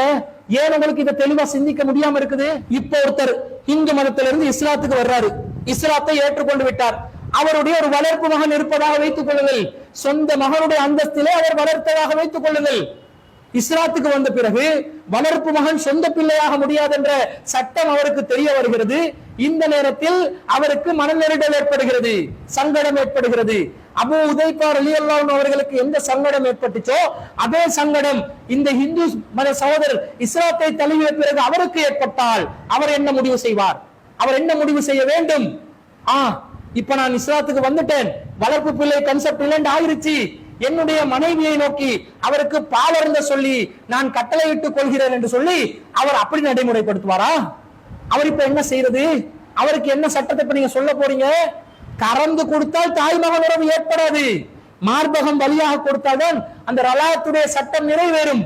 அப்படி என்றால் அந்த சகோதரனுடைய மனைவியிடம் அவருடைய வளர்ப்பு மகன் பால் குடித்து விட வேண்டும் என்று சட்டம் போடுவீங்களா? போட்டாலும் போடுவீங்க. உங்களோட சவுதி உலமாக்கள் என்ன சொன்னார்கள்? டிரைவரோட தனியா போக முடியாது, என்ன பண்ணுங்க கேட்டதுக்கு பாலை கொடுத்துருங்க பத்துவா கொடுத்தாங்களா இல்லையா? அப்படி கொடுத்ததுனால இந்த சலப்புகளும் இல்ல பரவாயில்லடா எல்லாரும் சேர்ந்து பாலை கொடுத்துருங்க என்று பத்துவா கொடுத்தாலும் கொடுப்பீர்கள். நாங்க இந்த மாதிரி வக்கர புத்தி உள்ளவர்களிடம் கேட்கவில்லை, நியாயமாக நடுநிலையாக சரியாக சிந்திக்கக்கூடிய மக்களிடம் கேட்கிறேன். இப்படி நீங்கள் பத்துவா கொடுப்பீர்களா? இப்படி யாராவது ஏற்றுக்கொள்ளலாமா? ஏற்றுக்கொள்ள மாட்டார்கள். அன்பிற்குரியவர்களே, அடுத்ததாக ஃபர்சான் நலிமி அவர்கள் என்ன சொல்கிறார் தெரியுமா? இதே போல தாங்க உம்மு ஹராம் ரலியல்லாஹு அன்ஹா செய்தி வருது. ரசூல் ஸல்லல்லாஹு அலைஹி வஸல்லம் உம்மு ஹராம் ரலியல்லாஹு அன்ஹா வீட்டுக்கு போவாங்க, அவங்க படுப்பாங்க. உம்மு ஹராம் ரலியல்லாஹு அன்ஹா ரசூலுல்லாஹ்வுடைய தலையில பேன் பார்ப்பாங்க. அதே போன்று உம்மு சுலைம் ரலியல்லாஹு அன்ஹா அவர்கள் உம்மு ஹராம் ரலியல்லாஹு அன்ஹா அவர்களுடைய சகோதரியா இருந்ததனால ரசூலுல்லாஹ்வுடைய மேனியில வேர்வை எல்லாம் சேகரித்து ஒரு பொட்டல்ல போட்டுக் கொள்வாங்க. அதை வாசனை திரவியமாக பயன்படுத்துவேன் என்று சொல்லுவாங்க. இதை எல்லாத்தையும் நீங்களே ஆபாசமாக பார்க்க வேண்டும். அல்லாஹ்வின் தூதர் பையத் வாங்கும் போது கூட இந்த பெண்ணுடைய கரத்தையும் தொட்டதில்லை தானே? அப்ப உம்மு ஹராம் ரலியல்லாஹு அன்ஹா அவர்கள் ஒரு அந்நிய பெண்ணாக இருந்தா அவங்க கிட்ட போயிட்டு இருப்பாங்களா? தனிச்சு இருந்திருப்பாங்களா? அவங்க தனியா இருந்ததுல இருந்தே அந்நிய பெண் இல்லை என்ற முடிவை எடுக்க வேண்டும். இப்படி ஒரு வாதத்தை முன்வைக்கிறார். அதே போலதான் உம்மு ஹராம் ரலியல்லாஹு அன்ஹா அவங்களோட பேன் பார்க்கிற ஹதீஸ். ரசூலுல்லாஹ் உம்மு ஹராம் அவருடைய வீட்டுக்கு அடிக்கடி போவாங்க, அவங்களோட படுக்கையில உறங்குவாங்க. உம்மு ஹராம் அவர்கள் அல்லாஹ்வின் தூதருடைய தலையில பேன் பார்த்து விடுவார்கள். உம்மு ஹராமுடைய சகோதரி தான் உம்மு சுலைம் ரலியல்லாஹு அன்ஹா. அவங்களோட படுக்கையிலையும் வீட்டுக்கும் ரசூலுல்லாஹ் அதிகமாக போவாங்க. அவங்களோட படுக்கையில உறங்கி இருக்கும் போது ரசூலுல்லாஹ்வுடைய வியர்வைகளை எல்லாம் உம்மு சுலைம் அவர்கள் சேகரிப்பார்கள். இப்படி ஹதீஸ்ல வருகிறது. இவையெல்லாம் புகாரில் வரக்கூடிய அறிவிப்பாளர் ரீதியாக பக்காவாக அமைந்துள்ள மிக ஆதாரபூர்வமான செய்திகள். அல்லாஹ்வுடைய தூதர் எப்படி ஒரு அந்நிய பெண்ணுகிட்ட போயிட்டு பேன் பார்ப்பாங்க? தலையில பேன் பார்க்கிறது என்ற கையை வச்சு தானே பார்க்கணும், மடியில படுக்கணும் அல்லது மார்புல படுக்கணும். இந்த ஹா என்ற ஒரு வார்த்தை வருகிறது. அந்த இந்த ஹாவை எப்படி மொழிமாற்றம் செய்கிறார்கள்? அவங்களோட மடியில படுத்தாங்க அல்லது மார்புல படுத்திருக்கணும், இந்த ரெண்டை தவிர வேறு அர்த்தம் கொடுக்க முடியாது என்று விடாப்பிடியாக அதே அர்த்தத்திலேயே தொங்கிக் கொண்டிருக்கிறீர்களே, அந்த ஹதீஸை மறுக்கிறதால உங்களுக்கு என்னங்க லாபம்? அன்பிற்குரியவர்களே, முதல்ல இந்த கட்டுக்கதையிலும் ஆபாசத்தை நாங்க திணிச்சோமா? நாங்க திணிக்கல. எப்படி அந்த கட்டுக்கதையில வாசகங்கள் வருகிறதுன்னு பாருங்கள். கான ரசூலுல்லாஹி ஸல்லல்லாஹு அலைஹி வஸல்லம் யதுகுலு அலா உம்மி ஹராமின் பின்த் மில்ஹான். ரசூல் ஸல்லல்லாஹு அலைஹி வஸல்லம் அவர்கள் உம்மு ஹராம் பின்த் மில்ஹான் என்று சொல்லக்கூடிய பெண்மணியின் வீட்டுக்கு செல்லக்கூடியவர்களாக இருந்தார்கள். இது ஒரு தடவை ரெண்டு தடவை என்றது இல்ல, கண்டினியூவா அந்த வீட்டுக்கு தனியா போயிட்டு வரக்கூடிய பழக்கம் இருந்திருக்குது என்று கட்டுக்கதையில வருது. அந்த பெண்மணி என்ன செய்வாங்களாம்? உம்மு ஹராம் ரலியல்லாஹு அன்ஹா அவர்கள் நபிகள் நாயகத்தினுடைய தலையில பேன் பார்ப்பார்கள் என்று வருகிறது. இப்ப பேன் பார்க்கிறதா இருந்தா எப்படி பார்க்கணுங்க? ஒன்று மடியில வச்சு பார்க்கலாம், அல்லது மேனியில சாய சொல்லிட்டு பேனை பார்க்கலாம். யாராவது ஒரு பெண் ஒரு ஆணுடைய தலையில பேன் பார்க்கிறதா இருந்தா 1 மீட்டர் டிஸ்டன்ஸ்ல இருந்து கொரோனா காலத்துல மீட்டர் டிஸ்டன்ஸ் மெயின் பண்ண மாதிரி தலையில கை போடாம பேன் பார்க்க முடியுமா? முடியாது. பேன் பார்ப்பதாக இருந்தா தொட்டுதான் பார்க்கணும், தலைமுடிய கோவி விடணும், தலையை தொடணும். அப்ப பேன் பார்க்கக்கூடியவங்க நெருங்குவாங்க, நெருங்கும் போது டச் பண்ணக்கூடிய நிலை ஏற்படும். எனவே பேன் பார்க்கக்கூடியவர்களாக இருந்தார்கள் என்றதுல தொடுதல் என்பது நடந்திருக்குது என்று விளங்குது. அவளிடத்தில் நபிகள் நாயகம் தனது தலையை வைத்தார்கள் என்று வருது. இந்த ஹா என்று வருது. அவளிடத்தில் தலையை வைத்தார் என்று வருது. தலைய உடம்புல எங்க வைக்கலாம்? பேன் பார்க்கணும், தலையை வைக்கணும். நபியின் தலையை அவளிடத்தில் வைத்தார்கள் என்று வருகிறது. அந்த அவளிடத்தில் என்பது எந்த இடத்தில்? கால் பாதத்தில் தலையை வைத்து பேன் பார்க்க முடியுமா? முழங்காலில் தலையை வைத்து பேன் பார்க்க முடியுமா? அல்லது மார்பகத்தின் மீது வைத்து பேன் பார்க்க முடியுமா? அல்லது தலைக்கு மேல் தலையை வைத்துதான் பேன் பார்க்க முடியுமா? எங்க வச்சு பேன் பார்க்கிறது? குறைஞ்சபட்சம் மடியில வச்சாதான் பேன் பார்க்க முடியும். அதனால்தான் நபிகள் நாயகத்தின் தலையை உம்மு ஹராம் ரலியல்லாஹு அன்ஹா அவர்களுடைய மடியில் வைத்ததாகத்தான் கட்டுக்கதை சொல்கிறது என்று நாங்கள் சொன்னோம். அப்ப எங்கேயோ ரசூல் ஸல்லல்லாஹு அலைஹி வஸல்லம் தலைய உம்மு ஹராம் ரலியல்லாஹு அன்ஹா அவர்களுடைய மேனியில எங்கேயாவது ஒரு இடத்துல வச்சுதான், டச் பண்ணிதான் பேன் பார்த்தல் என்ற இந்த விஷயம் சம்பவம் நடந்திருக்கிறது. இன்னொரு கட்டுக்கதையில வரக்கூடிய வாசகம், தஹல ரசூலுல்லாஹி ஸல்லல்லாஹு அலைஹி வஸல்லம் ஹலா இப்னதி மில்ஹான ஃபத்தகா இந்தஹா. நபிகள் நாயகம் ஸல்லல்லாஹு அலைஹி வஸல்லம் அவர்கள் உம்மு ஹராம் பின்த் மில்ஹான் ரலியல்லாஹு அன்ஹா வீட்டுக்கு போனாங்க. ஃபத்தகா இந்தஹா, அவரிடத்தில் சாய்ந்தார்கள் என்று வருகிறது. இப்ப சாஞ்சிட்டு இருந்திருக்கிறாங்க. சாயிறதா இருந்தா எங்க சாயிறது? ஒன்று மார்பகத்துல சாயணும், அல்லது மடியில சாயணும் அல்லது முழு உடம்புல சாயணும், இப்படித்தானே சாயலாம். அவ சாய்ந்தார்கள் என்று செய்தியில வருகிறது. அது மாத்திரமா, கட்டுக்கதையில இன்னும் என்ன வார்த்தைகள் வருகிறது? நாம ரசூலுல்லாஹி ஸல்லல்லாஹு அலைஹி வஸல்லம் யௌமன் கரீபன் மின்னி, நபிகள் நாயகம் ஸல்லல்லாஹு அலைஹி வஸல்லம் அவர்கள் என்னிடத்தில் ரொம்ப நெருக்கமாக ஒரு நாள் தூங்கினார்கள். சும்மஸ்தைக்கல எத்தபஸ்ஸமு, பிறகு சிரித்த வண்ணம் எழும்பினார்கள் என்று வருகிறது. ரொம்ப நெருக்கமா தூங்கி இருக்கிறாங்க வருது, பக்கத்துல தூங்கி இருக்கிறாங்க வருது. இந்த கட்டுக்கதையில வரக்கூடிய வாசகங்களில் உம்மு ஹராம் பின் மில்ஹான் ரலியல்லாஹு அன்ஹா அவர்களை நபிகள் நாயகம் ஸல்லல்லாஹு அலைஹி வஸல்லம் அவர்கள் ரொம்ப நெருக்கமாக சந்திச்சு பேசி பழகி வந்ததாக வருகிறது. அப்ப இவங்க யாரா இருந்திருக்கணும்? மஹ்ரமா இருந்தா பிரச்சனை இல்லை, மஹ்ரம் இல்லைன்னா பிரச்சனை ஆகிரும். மஹ்ரமா இருக்கிறாங்களா இல்லையான்றதை எப்படி முடிவு செய்யணும்? மஹ்ரம் என்பதற்குரிய ஆதாரம் வேண்டும். ஒருவர் மஹ்ரமாக இருந்தால் அதை ஆதாரத்தின் மூலமாக நிரூபிக்க வேண்டும். அல்லது ஃபர்சான் நலீமி அவர்கள் கூறுவதை போன்று பால்குடி உறவின் மூலமாக மஹ்ரம் உறவு ஏற்பட்டிருந்தால் அதற்கான ஆதாரமும் சமர்ப்பிக்கப்பட வேண்டும். ஆதாரங்கள் இருக்கின்றதா? இல்லவே இல்லை. யூகமாக, கற்பனையாக இவர்களாக முடிவெடுத்து சொல்கிறார்களே தவிர ஹதீசுகள்லையோ வேறு ஏதாவது வரலாற்று நூல்கள்லையோ உம்மு ஹராம் ரலியல்லாஹு அன்ஹா அவர்கள் நபிகள் நாயகத்தின் மஹ்ரமான உறவு என்பதற்கு பால்குடி உறவின் மூலமாகவோ, சொந்தக்காரர்கள் என்ற மூலமாகவோ, இரத்த உறவின் மூலமாகவோ மஹ்ரமான உறவு என்பதற்கு எந்த ஆதாரமும் இல்லை. இரத்த உறவு என்றதுக்கு ஏன் ஆதாரம் இல்லைன்னா, நபிகள் நாயகம் ஸல்லல்லாஹு அலைஹி வஸல்லம் அவர்கள் மக்கா வாசிகள், மக்கால தான் பிறந்தாங்க வளர்ந்தாங்க. உம்மு ஹராம் பின் மில்ஹான் ரலியல்லாஹு அன்ஹா மதீனால தான் பிறந்து வளர்ந்தாங்க. அப்ப ரெண்டு பேருக்கும் இரத்த உறவு ஏற்படுறதுக்குரிய சான்ஸும் இல்லை. இரத்த உறவு என்பதற்கு நேரடி வேறு எந்த ஆதாரமும் இல்லை. அடுத்ததாக, பால்குடி உறவாக மஹ்ரமானார்களா ஃபர்சான் நலிமி கேட்பதை போன்று அதற்கும் எந்த ஒரு ஆதாரமும் இல்லை. நபிகள் நாயகம் ஸல்லல்லாஹு அலைஹி வஸல்லம் அவர்களுக்கு யார் யாரெல்லாம் பால் கொடுத்து வந்தார்களோ அவர்களுடைய பட்டியல் பதிவு செய்யப்பட்டிருக்கிறது. அந்த பட்டியல்ல உம்மு ஹராம் ரலியல்லாஹு அன்ஹா அவர்களுடைய தாயாரின் பெயர் இடம் பெறுகிறதா என்று பார்த்தால் இடம் பெறவில்லை. ரசூலுல்லாஹ்வுக்கு பால் புகட்டியவர்கள் உம்மு ஹராம் ரலியல்லாஹு அன்ஹா அவர்களுடைய தாயாருடைய பெயர் இடம் பெறவும் இல்லை. அல்லது உம்மு ஹராம் ரலியல்லாஹு அன்ஹா அவர்கள் பால் அருந்திய பட்டியல்ல நபிகள் நாயகத்துக்கு பால் கொடுத்தவர்களுடைய பெயரும் இடம்பெறவில்லை. அப்படி என்றால் பால்குடி உறவின் மூலமாக மஹ்ரமானார்கள் என்பதற்கும் எந்த ஒரு நேரடி ஆதாரமும் இல்லை. இஸ்லாத்துடைய அடிப்படை என்ன?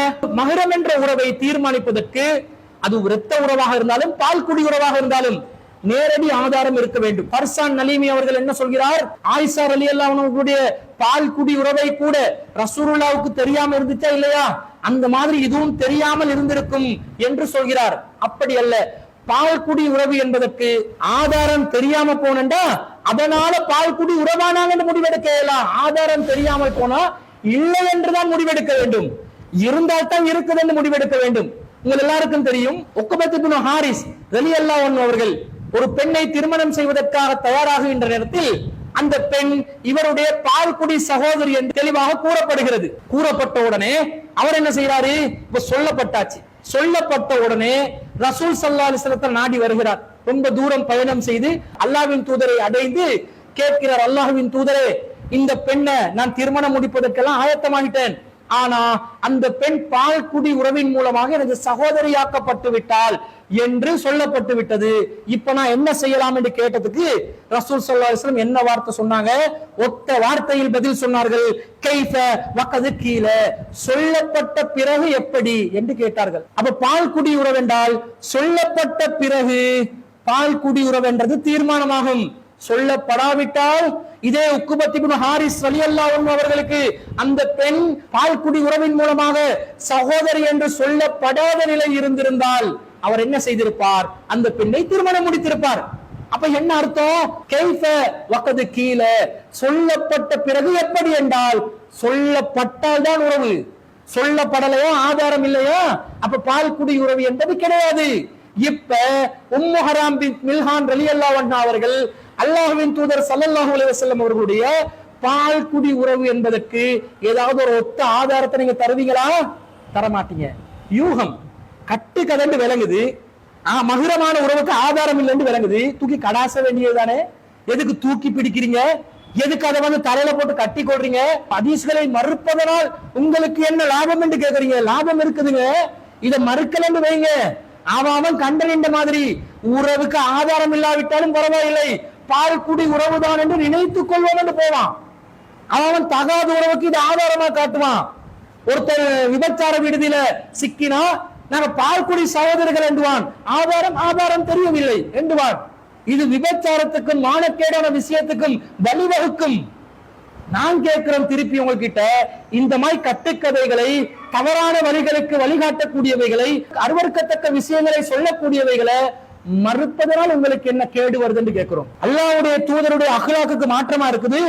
ஒரு அந்நிய பெண் கிட்ட தனியா போய் சந்திச்சாங்க என்று வருது. ரசூலோட தலைவர் அந்த அந்நிய பெண் பேன் பார்த்ததா வருது. இதுல வேற உம்மு சுலைம் வெளியெல்லாம் வேர்வையெல்லாம் மேனியில விரல போட்டு அப்படியே எடுத்து சேகரித்துக் கொள்வார்கள் என்று வருது. இது எப்படிங்க சாத்தியம் என்று கேட்டா, மஹ்ரமான உறவுக்கு ஆதாரம் இல்லை என்று கேட்டா, மஹ்ரம் என்று நினைத்துக் கொள்ள வேண்டும். எல்லா பயல்களும் நினைத்துக் கொள்ள வேண்டும் என்பதை ஆதாரமா காட்டி அனாச்சாரத்தில் ஈடுபடுவானா இல்லையா? மார்க்கம் என்ற பெயரை சொல்லக்கூடிய இந்த அனாச்சாரத்துக்கு எல்லாரும் அணிவகுத்து வந்து நிப்பான். நல்ல வாய்ப்பா போயிருச்சு. அதனாலோ தான் என்னவோ சலப்புகள் நம்முடைய இந்த கொள்கையை ஏற்றுக்கொள்ளாம இருக்கிறாங்க. இந்த மாதிரி தப்பு தவறு செய்வதற்கு இது வழியாக அமைந்து விடுகிறது. எனவே இதை நாங்கள் பயன்படுத்திக் கொள்ளலாம் என்று நினைக்கிறார்களோ தெரியவில்லை. தெளிவா விளங்குது, ஆதாரம் இல்லையா விட்டு தள்ளணும். அதை விட்டுட்டு இதுல தொங்கிக் கொண்டிருப்பவர்கள் நாங்களா நீங்களா? ஃபர்சான் நலீம் என்பவர் உம்மு ஹராம் ரலியல்லாஹு அன்ஹா அவர்கள் ரசூலுல்லாஹ்வுடைய பால் குடி உறவாக இருந்திருக்கலாம் என்று சொல்கிறார். பால் குடி உறவு என்பது எல்லோருக்கும் தெரியாது. ரசூலுல்லாஹ் காலத்திலேயே ஆயிஷா ரலியல்லாஹு அன்ஹா வீட்டில் இருக்கிறாங்க, ஒரு ஆண் கதைத்துக் கொண்டிருக்கிறார். ரசூலுல்லாஹ் வராங்க. ரசூலுல்லாஹ் என்ன கேட்டாங்க, ஆயிஷா யார் இவரு? ஆயிஷா நாங்க என்ன சொன்னாங்க, என்னுடைய பால் குடி உறவு சகோதரர். ரசூலுல்லாஹ் என்ன சொன்னாங்க, கவனிச்சுக்கோ, பால் குடி உறவு உண்டா, அது எப்படி உண்டாகும் என்ற சட்டத்தை சொல்லிட்டு போனாங்களா இல்லையா? அப்ப ரசூலுல்லாஹ்வுக்கு தெரியாமலேயே பால் குடி உறவு சகோதரர் ஒருவர் ஆயிஷா நாய்க்கு இருந்திருக்கிறார்களா இல்லையா? அப்ப பால் குடி உறவு மூலம் மஹ்ரமாக கூடிய உறவு முறை என்பது அன்று பலருக்கு தெரியாமல் இருந்தது. ரசூலுல்லாஹ்வுடைய மனைவியிட பால் குடி உறவு யார் என்றே ரசூலுல்லாஹ்வுக்கு தெரியாத நிலை இருந்தது. அதே போன்றுதான ரசூலுல்லாஹ்வுடைய பால் குடி உறவுகள் யார் என்று அவருடைய மனைவிமாருக்கும் தெரியாம இருக்கும், சஹாபாக்களுக்கும் தெரியாம இருக்கும், அல்லது பிற்பட்ட காலத்தவர்களுக்கும் தெரியாம இருக்கும். இப்னு ஹஜர் ரஹ்மத்துல்லாஹி அவர்கள் அப்படியா சொன்னாரு? இதுக்கு என்ன சரியான பதில் என்றார், வஹுவ அல் ஜவாபு ஸஹீஹ், சரியான பதில் என்ன தெரியுமா? அன் கிஸ்ஸத்தி உம்மு ஹராம் பின்த் மில்ஹான், உம்மு ஹராம் பின்த் மில்ஹான் என்ற இந்த கதையில, அந்த கதைக்கு வரக்கூடிய சரியான பதில் என்னன்னு சொன்னா, ஃபீ துஹூலிஹி அலைஹா, ரசூலுல்லாஹ் அவரிடம் நுழைவதும், வ நௌமிஹி அவரிடம் போய் படுப்பதும், வ தஃப்லியத்தஹா ரஅஸஹு தலையை கோதுவதும், வலம் யகுன் பைனஹுமா மஹ்ரமியத்துன் வலா ஜௌஜியத்துன், மஹ்ரமான உறவு என்பதற்கோ ஜௌஜாக மனைவியாக இருந்தவர்கள் என்பதற்கோ எந்த ஒரு ஆதாரமும் இல்லாத நிலையில் இதற்கு நாங்க சொல்ற, அவங்க போயிட்டு தலையில பேன் பார்த்த, அவங்க அருகில் படுத்த இந்த கதைக்கு நல்ல பதிலாக எது அமையும் தெரியுமா? இப்னு ஹஜர் அவர்கள் சொல்கிறார்கள், வல்லதி வலஹலனா பில் அதில்லத்தில் கவியத்தி அன்ன மின் ஹஸாயிஸின் நபி ஸல்லல்லாஹு அலைஹி வஸல்லம் ஜவாஸல் ஹல்வதி பில் அஜ்னபியத்தி வன் நவர இலைஹா, ஒரு அஜ்னபியத்தான மஹ்ரம் இல்லாத ஒரு பெண்ணுடன் தனிமையில் இருப்பதும் அவளை பார்ப்பதும் நபிகள் நாயகம் ஸல்லல்லாஹு அலைஹி வஸல்லம் அவர்களுக்கு சிறப்பான சட்டம் என்று சொல்வதற்குரிய ஆதாரம் இருக்கிறதே தவிர வேறு எந்த ஒரு ஆதாரமும் இல்ல. வேறொரு விளக்கம் சொல்லலாம். காரணம், வலம் யக்கும் பைனஹுமா மஹ்ரமியத்துன் வலா ஜௌஜியத்துன், அவங்க ரெண்டு பேருக்கு மத்தியில மஹ்ரம் இருப்பதற்கோ கணவன் மனைவியாக இருந்தார்கள் என்பதற்கோ எந்த ஒரு ஆதாரமும் இல்லாமல் இருக்கிறது என்று சொல்லியிருக்கிறார். இது ஃபத்துல் பாரியில வரக்கூடிய விளக்கமா இருக்கிறத நாங்க பார்க்கிறோம். அப்ப இமாம் இப்னு ஹஜர் அல் அஸ்கலானி ரஹ்மத்துல்லாஹி அலைஹி அவர்கள் அவங்க மஹ்ரம் இல்லை என்று சொன்ன பிறகு மஹ்ரம் என்றுதான் நினைக்க வேண்டும் என்று ஃபர்சான் நலீமி எப்படி சொல்வார்? நீங்க சலஃபு சாலிஹ்களுடைய வழிமுறைக்கு மாற்றமாக அல்லவா பேசுகிறீர்கள்? நீங்க யார சலஃபு சாலிஹ்கள் என்று ஏற்றுக்கொண்டிருக்கிறீர்களோ, இமாம்கள் நல்லறிஞர்கள் இதற்கு விளக்கம் சொல்லி இருக்கிறாங்க என்று சொல்லிக் கொண்டிருக்கிறீங்களோ, அவங்களுடைய விளக்கத்தின் பிரகாரமாவது குறைந்தபட்சம் பேசணுமா இல்லையா? அப்படியும் பேசலையே. ஒரு அஜ்னபியத்தான பெண்ணோட தனித்திருப்பதும் அவளை பார்ப்பதும் ரசூலுக்கு தனி சட்டம் என்றாங்க. ரசூல் ஸல்லல்லாஹு அலைஹி வஸல்லம் அப்படி தனி சட்டமாக எனக்கு இருக்குது என்று சொன்னாங்களா? சொல்லவில்லை. அதே மாதிரி ஃபத்துல் பாரியில திம்யாத்தி என்று சொல்லக்கூடியவர் என்ன விளக்கம் சொல்றாருன்னா, சும்ம காலல் திம்யாத்தியு அலா அன்னஹு லைஸ ஃபில் ஹதீஸி மா யதுல்லு அலல் ஹல்வதி பி உம்மி ஹராம், உம்மு ஹராம் ரலியல்லாஹு அன்ஹா அவர்கள் தனிமையில் இருந்ததாக ஒரு செய்தி வருகிறது. வல அல்ல தாலிக கானமா வலதின், அவருடன் ஒரு மகன் இருந்திருக்கலாம், அவ் ஹாதிமின் அல்லது ஒரு பணியாளர் இருந்திருக்கலாம், அவ் ஜௌஜின் அல்லது கணவன் இருந்திருக்கலாம், அவ் தாபியின் அல்லது ஒரு கீழ்ப்படிந்த ஒருவர் இருந்திருக்கலாம். குல்து வஹுவ இஹ்திமாலுன் கவியுன், இது அதிகமான சாத்தியம் இருப்பதற்குரிய ஒரு வழியாக இருக்கலாம். ஆனால் லாக்கின்னஹு லா யத்ஃபவுல் இஸ்கால மின் அஸ்லிஹி லிபகாயில் முலாமசதி ஃபீ தஃப்லியத்திர் ரஸி, ஆனா இந்த ஹதீஸ்ல வரக்கூடிய சிக்கல் ஒன்று அது நீக்காது. என்ன சிக்கல் நீக்காது? உம்மு ஹராம் ரலியல்லாஹு அன்ஹா அவர்கள் நபிகள் நாயகத்துடைய தலையை கோதி பேன் பார்த்தார்களே, அதிலே தலையை அங்கும் இங்கும் தொடக்கூடிய ஒரு நிலை ஏற்படுமே, அது ஒரு சிக்கலா இருக்குது. அந்த சிக்கலை நீக்காது. வகதன் நௌமி ஃபில் ஹிஜ்ரி, அவர்களுடைய மடியில் படுத்ததாக வருகிறது, அந்த சிக்கலை நீக்காது. ஃபத்தகா இந்தஹாக்கு இப்னு ஹஜர் அஸ்கலானி அவர்கள் மேற்கோள் காட்டுறார் திம்யாத்தியுடைய நேரடி சொல்ல. வகதன் நௌமி ஃபில் ஹிஜ்ரி, அவருடைய மடியில் படுத்ததாக வருகிறது, அந்த சிக்கலை இல்லாமாக்காது. வ அஹ்ஸனுல் அஜ்விபதி தஅவல் ஹுசூசியா, இது அவங்களுக்கு சிறப்பான சட்டம் என்று பதில் சொல்றதுதான் சிறந்த பதிலாக இருக்கும் என்று திம்யாத்தி என்பவர் சொன்ன அந்த செய்தியை மேற்கோள் காட்டி சொல்லப்படுகிறது. இப்ப மடியில படுத்த கேசம் அறிஞர்கள் சொல்லி இருக்கிறாங்க. பிஜே அவர்கள் இட்டுக்கட்டி சொன்னார் என்று அப்படி கொந்தளிச்சு கொண்டு வந்தீங்களே, எல்லாரும் சேர்ந்து திம்யாத்திக்கு எதிராக கொந்தளிக்கணும். இப்ப எப்படி மடியில படுத்தார், ஹதீஸ்ல இல்லாததை இட்டு கட்டினார் என்று எப்படி சொல்லலாம்? பத்தூல் பார்ல தாங்க இருக்குது, இல்லாதது சொன்னமா? அப்ப இப்னு ஹஜர் அவர்களுடைய இந்த கூற்றுதலில் இருந்து என்ன விளங்குது? நபிகள் நாயகம் ஸல்லல்லாஹு அலைஹி வஸல்லம் அவர்களுக்கு உம்மு ஹராம் ரலியல்லாஹு அன்ஹா அவர்களுக்கும் எந்த ஒரு மஹரமான உறவும் இல்லை என்பது தெள்ளத் தெளிவாக நிரூபணமாகுகிறதா இல்லையா?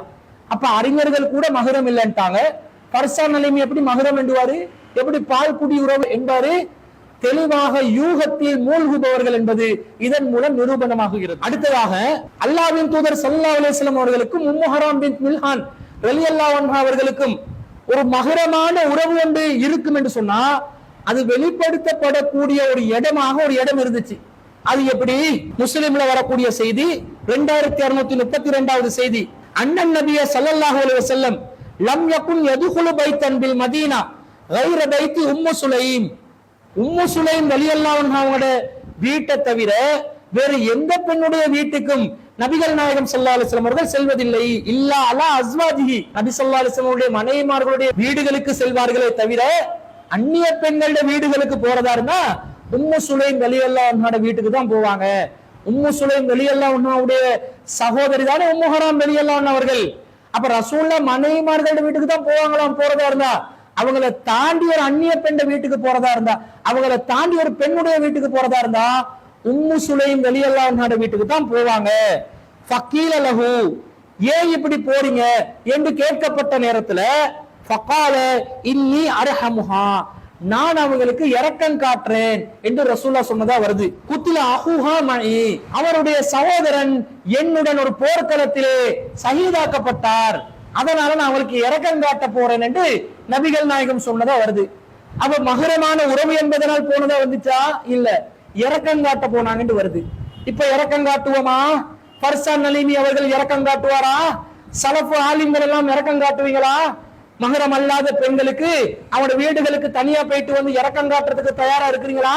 தயார் என்றால் அறிவியுங்கள். இந்த ஹதீஸின் படி ஒரு மனைவி அல்லாத அந்நிய பெண்ணான ஒருத்தர் வீட்டுக்கு இரக்கம் காட்டுறதுக்கு போவேன் என்று எல்லாரும் பத்துவா கொடுங்க, எல்லாரும் கிளம்புங்க இரக்கம் காட்டுறதுக்கு. தும்பு தடியார அடி வாங்குவீங்க எல்லாரும். அப்ப என்ன வருது? இந்த இடத்துல இரக்கம் காட்ட போனதா தானே வருது. மஹரம் என்று சொன்னாங்களா? சொல்வதாக இருந்தா சொல்வதற்குரிய இடமா இல்லையா? இந்த இடத்துல சொல்லி இருக்கணும், என்னுடைய மகரம், அவங்க என்னுடைய பால்குடி சகோதரி, அவங்களுக்கு எனக்கு நெருக்கமான உறவு ஏற்படுத்திக் கொள்ளலாம். எதுக்கு கேள்வி எழுப்புறீங்க? கேள்வி எதுக்கு எழுப்பினாங்க? ஏன் போயிட்டு வர்றீங்கன்னு தான் எழுப்பினாங்க. எல்லாரும் விசித்திரமா பார்த்து ஏன் போயிட்டு வந்தாங்க கேட்கிற நேரத்துல நான் இரக்கம் காட்ட போனேன். அப்ப இந்த இரக்கம் காட்ட போனேன்ற செய்தியில இருந்து என்ன விளங்குது என்று சொன்னா மஹரமான உறவு இல்லை என்றுதான் விளங்குகிறது. அப்ப நீங்க அப்படி சுத்தி வளர்த்தி எக்ஸ்ட்ரா ஃபிட்டின் போட்டு ஏன் மஹரமாக்க பாக்குறீங்க? அப்ப மஹரம் இல்லைன்றது நிரூபணமானால் ஒரு அந்நிய பெண்ட வீட்டுக்கு போனாங்கண்டாகுது. அந்நிய பெண்ட வீட்டுக்கு போனாங்கண்டா அவங்களோட மடியில படுக்கிறதோ, மேனியில் சாய்வதோ, தலையில் பேன் பார்ப்பதோ, நெருக்கமாக படுப்பதோ, அதிகமான நேரம் அந்த வீட்டில் கழிப்பதோ கூடுமா? இப்படி நபிகள் நாயகம் செய்திருப்பார்களா? அந்நிய பெண்ணுடைய வீட்டுக்கு போயிட்டு தனிச்சு இருப்பது உஸ்வத்தில் ஹசனாவில் வருமா? இப்படிதான் ரசூலுல்லாஹ்வுடைய அக்லாக்களை ரசூலா மக்களுக்கு வழிகாட்டுவாங்களா? இதை வைத்து நாங்கள் அனைவரும் நிம்மதியை ஏற்படுத்தக்கூடிய விதத்துல அழகான வழியை ரசூலா காட்டிக்கிறாங்க என்று எல்லா சலபு உலமாக்களும் இப்படி நடக்க போனீங்கடா, உங்களோட மனைவிமார்கள் தும்புத்தடியால உங்களை அடிச்சு விரட்டுவாங்க எல்லாரும்.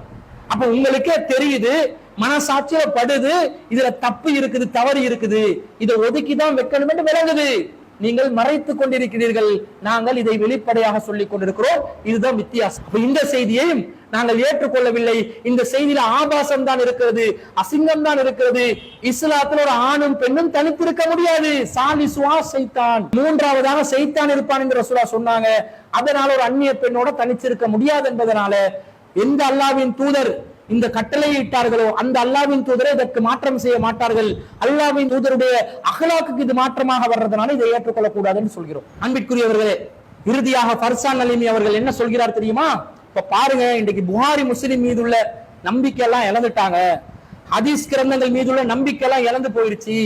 புகாரியும் மனிதர் தானே, அவரும் தவறு செய்வார் தானே என்ற கருத்துக்கு மக்கள் வந்துட்டாங்க. இப்படியே போனா ஒரு பயங்கரமான ஒரு சூழ்நிலை இது. குர்ஆனை பாதுகாத்த அதே நபித்தோழர்கள் தானே ஹதீஸையும் பாதுகாத்தாங்க. நீங்க நபித்தோழர்களுடைய அந்த நம்பகத்தன்மையில கேள்விக்குரிய எழுப்பினீங்க என்று சொன்னா அப்ப குர்ஆனுடைய நம்பகத்தன்மையிலும் கேள்வி வந்துடும்.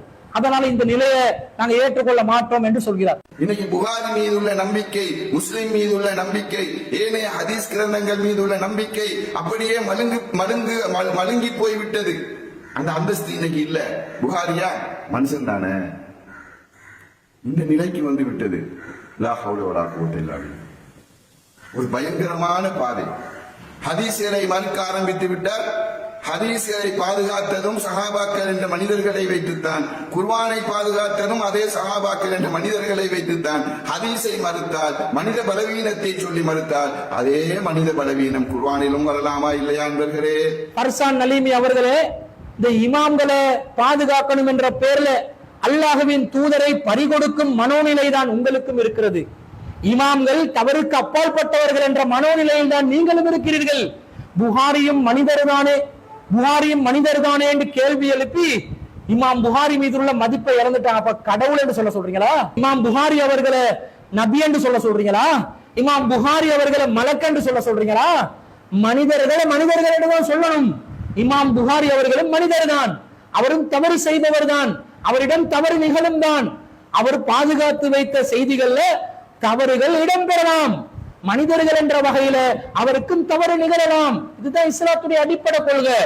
இமாம் புகாரி ஒரு அறிவிப்பாளர் நம்பகமானவர் என்றா அவருக்கு அந்த நம்பகமானவர் என்று சொல்லி தந்தது அல்லாவா? அல்லாவிடமிருந்து வஹியை பெற்றுதான் அவர் ஒருவரை நம்பகமானவர் என்று அறிவித்தாரா? இல்லை. அப்ப என்ன விளங்குது? இமாம் புகாரியாக இருந்தாலும் சரி, அவரும் மனிதர் தான், அவருடைய கணிப்பிலும் தவறு நிகழும் தான். இதை மனசுல வச்சு ஹதீஸ் கிரந்தங்களை அணுக வேண்டும். புகாரியை தூக்கி கடாச சொல்லவில்லை, அதுல செய்திகள், ஆதாரப்பூர்வமான செய்திகள் இருக்கின்றன. எப்ப குர்ஆனுக்கு முரண் என்று வந்துச்சோ அந்த நேரத்துல கடாசுங்கன்றோம். இந்த அடிப்படை அறிவு கூட உங்களுக்கு இல்லையா? இதை நாங்க சொல்றது அல்லது புரியுது இல்லையா, அல்லது புரியாத மாதிரி நடிக்கிறீங்களா என்பது நமக்கு தெரியவில்லை. அடுத்தது என்ன சொல்றாங்க? அல் குர்ஆனை பாதுகாத்தவர்கள் நபித்தோழர்கள், ஹதீஸ்களையும் பாதுகாத்தவர்கள் நபித்தோழர்கள். எனவே நபித்தோழர்களுடைய விஷயத்துல நீங்க கேள்வி எழுப்புறீங்கடா, குர்ஆன் மீது கேள்வி எழும்பிவிடும் என்று சொல்கிறார்கள். இப்ப நாங்க நபித்தோழர்கள் விஷயத்துல கேள்வி எழுப்பி கொண்டிருக்கிறோம். நபித்தோழர்களை தான் நாங்க இப்ப மட்டம் தட்டி கொண்டிருக்கிறோமா? நபித்தோழர்களுடைய விஷயத்துலதான் நாங்க நம்பகத்தன்மையை கேள்விக்குறியாக்குறோமா? அறிவிப்பாளர்களை யாராவது ஒருத்தர் தவறாக அதை சொல்லி இருப்பார். அந்த சொன்னது யார் என்று தெரியுங்க, நாங்களே அடையாளப்படுத்துவோம். ஒரு வாதத்துக்கு ஒரு நபித்தோழரோட ஒரு செய்தி அறிவிக்கப்படுகிறது. ஏன் அன்னை ஆயிஷா ரலியல்லாஹு அன்ஹா அவர்கள், அபூ ஹுரைரா ரலியல்லாஹு அன்ஹு அவர்கள் அறிவித்த செய்திகளை மறுத்தது இல்லையா? அல் குர்ஆன் வசனங்களை ஆதாரம் காட்டி மறுத்த ஆதாரங்கள் இல்லையா? ஃபாத்திமா பின்த் கைஸ் ரலியல்லாஹு அன்ஹாவுடைய செய்தியை உமர் ரலியல்லாஹு அன்ஹு அவர்கள் மறுக்கவில்லையா? முஆவியா ரலியல்லாஹு அன்ஹு அவர்கள் பேர நபித்தோழர்களுடைய செய்திகளை மறுத்ததில்லை. எத்தனை ஆதாரங்களை சமர்ப்பிக்கணும்? அப்துல்லா இப்னு உமர் ரலியல்லாஹு அன்ஹு அவர்களும் உமர் இப்னு ஹத்தாப் ரலியல்லாஹு அன்ஹு அவர்களும் இன்னல் மையித லயுஅذிபு பிபுகாய் அஹ்லிஹி என்று சொன்ன செய்தியை, ஒரு மையத்தின் வீட்டார் அழுவதன் காரணமாக அந்த ஜனாசா வேதனை செய்யப்படுகிறது என்று சொன்ன நேரத்தில் அன்னை ஆயிஷா ரலியல்லாஹு அன்ஹா அவர்கள் அதை மறுத்து, அப்படி ரசூலுல்லாஹ் சொல்லவில்லை, அல்லாஹ்வின் சத்தியம் என்று சொல்லி அதை மறுக்கவில்லையா? மறுத்து இருக்கிறாங்க. நபித்தோழர்கள் சொன்னாலும் அவர்களுடைய நம்பகத்தன்மையில நாங்க கேள்விக்குரிய வைக்கிறோம். வலாக்கின்ன சமாயுக்தி, செவிப்புலங்கள் தவறு செய்யும் என்று அன்னை ஆயிஷா ரலியல்லாஹு அன்ஹா அவர்கள் எந்த பதிலை சொன்னார்களோ அதே பதிலை தான் நாங்களும் உங்களுக்கு சொல்கிறோம். செவிப்புலங்கள்ல தவறுகள் நிகழலாம், அந்த வகையில செய்தியில ஏதாவது கேட்கும் போது மிஸ்டேக் நடந்திருக்கலாம் என்பதை சொல்கிறோமே தவிர ஒட்டுமொத்தமா சஹாபாக்கள் எல்லாம் நம்பகத்தன்மை அற்றவர்கள் என்று அறிவித்தோமா? அடுத்தது இவர்களுடைய முக்கியமான ஒரு மனநோயை வெளிப்படுத்த வேண்டும். என்ன மனநோய்? அல் குர்ஆனுக்கு நிகரான ஒரு பாதுகாப்பாக ஹதீசுகளுக்கு இவங்க கொடுப்பாங்க. இது மார்க்கத்தில் உள்ளதா? நீங்கள் ஏற்றுக்கொண்டிருக்கக்கூடிய சலஃபு சாலிஹீன்களுடைய நிலைப்பாடு இதுவா? மார்க்க அறிஞர்களுடைய நிலைப்பாடு இதுவா? அல் குர்ஆனின் பாதுகாப்பும் ஹதீஸின் பாதுகாப்பும் சமமான அந்தஸ்தில் இருக்கிறது என்று அவர்கள் எங்கேயாவது அறிவித்திருக்கிறார்களா? இல்லை.